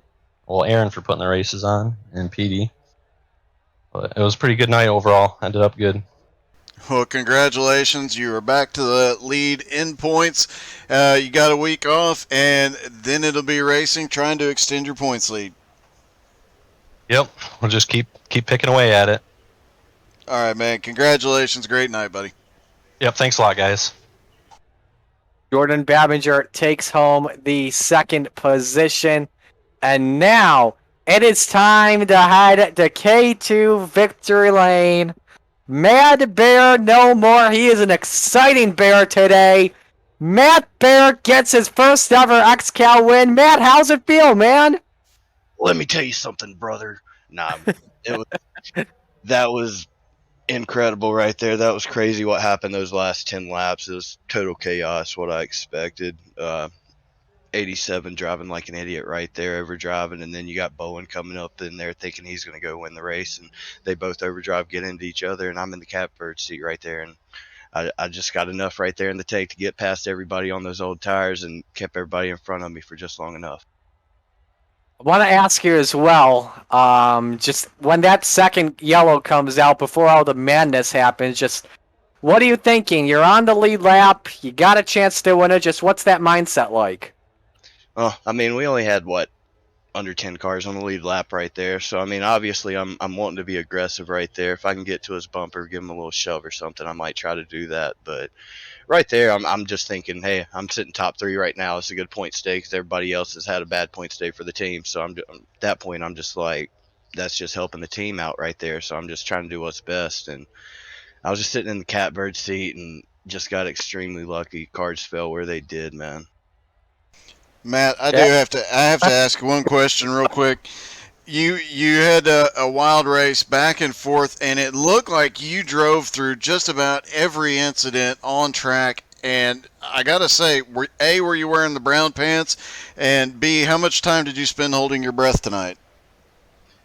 Well, man, I'm gonna be honest. Like, I was scared for about a good 50, 60 laps during those last 150 right there because there were 3 cautions, even the one at the very beginning that didn't get called because everybody got shoved down into the grass and there was no cars. That was a huge pileup right there in front of me, and I was like, man, if we can just get through this. And that's been my mindset from the beginning of the year. Just, we got to get to the last 50 laps. If we survive that, then we can worry about going for whatever type finish we have with the car. But we just got to survive at that point. And up until I got hit by Octavia right there with about 5-6 to go, I had 0 incidents right there, so we were running a super clean race, fortunately for us.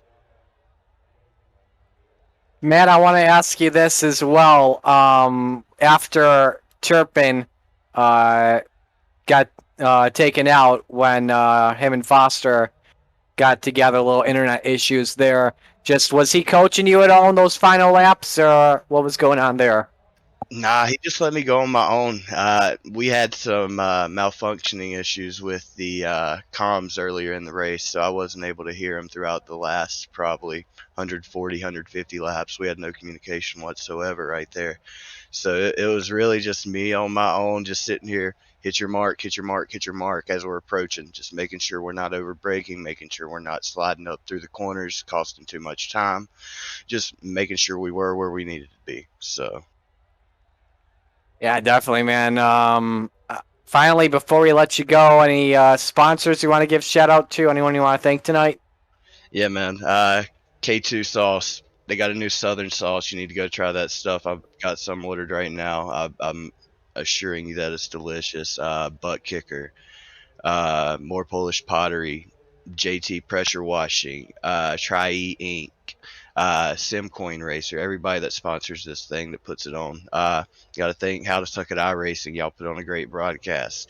Even though I know what happened, your boy's still about to go watch the race again. So, I mean, and also Suns in full, baby. Suns in full. Suns in full indeed. I am going with the Phoenix Suns in the for the rest of the NBA playoffs. Matt, congratulations on the win, buddy. Enjoy it. And I will. Alrighty, Matt Bear gets the win and the job done in K2 Sauce Victory Lane. K2 Sauce, the official sauce of XCAL Racing. It's an everything sauce. Barbecue, state sauce, ketchup, and more all in one. The only sauce you ever need, also available in hot. We are good to go. Oh, hang on. That's Will PD. Never mind. Hey, we're good to go. Demo derby time. Go win that thing too. I wish I could win it, but anyway, let's give you the official results. Actually, the unofficial results from tonight's running.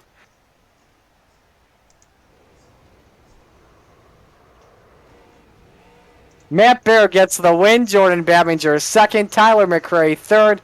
Octavio Rondeletto fourth. Bowen Smith fifth. Mason Foster sixth. Jonathan Schwartz seventh. Alex Hallinar eighth. Austin Edwards ninth. Riley Duncan 10th. Sean Patrick 11th. Robert Colgan 12th. Jeff Edgar 13th. Mike Stoddard 14th. Aiden McConaughey 15th.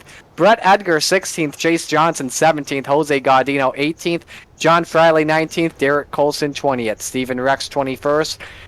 Jeremy Leto 22nd, Luke Turpin 23rd, Clinus LaBeouf 24th, John Brancaccio 25th, Tyler Batchelder 26th, Daniel Miller 27th, Pat Sullivan 28th, Art Hendren 29th, Trevor Birchmeyer 30th. 31st is Kendrick Cryer, 32nd Gerald Poole, 33rd Ryan Seams, 34th Blake Wynn, 35th Logan Jones, 36th Joe Campbell, 37th Kenny Tripp, 38th Gregorio Dorso, 39th Alex Krapser, 40th Jonathan Bronson, 41st John Batista, 42nd Tyler Jalbert, and 43rd Charlie Beals. So now we pack up and we got a week off. We're going on vacation Tuesday, and then we will be back in 2 weeks at South Boston, Virginia on July 13th. But before we wrap up, Doug, your final thoughts on the race. Just an incredible race overall. That was brilliant driving. Well, we talked early in the race.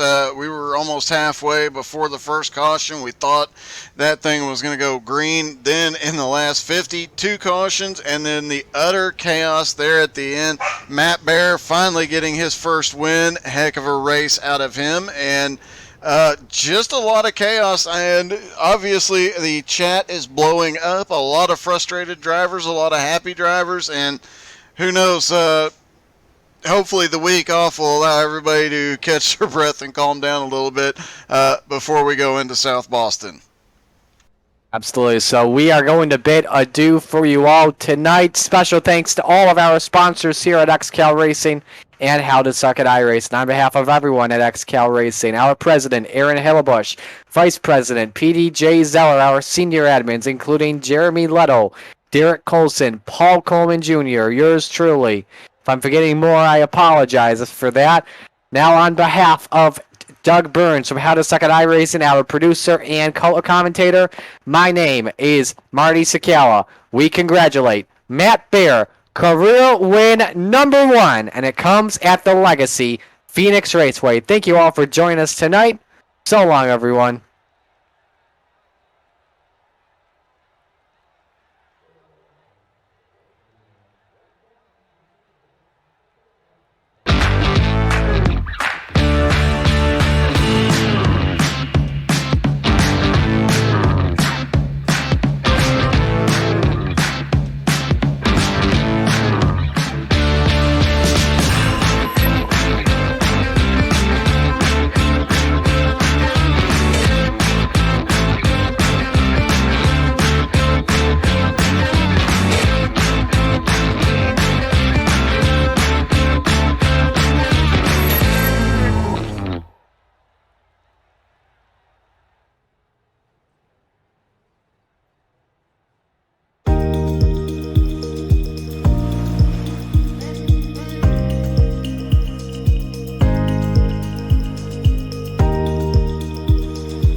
With the Butt Kicker Gamer 2, what you see and what you hear is what you feel.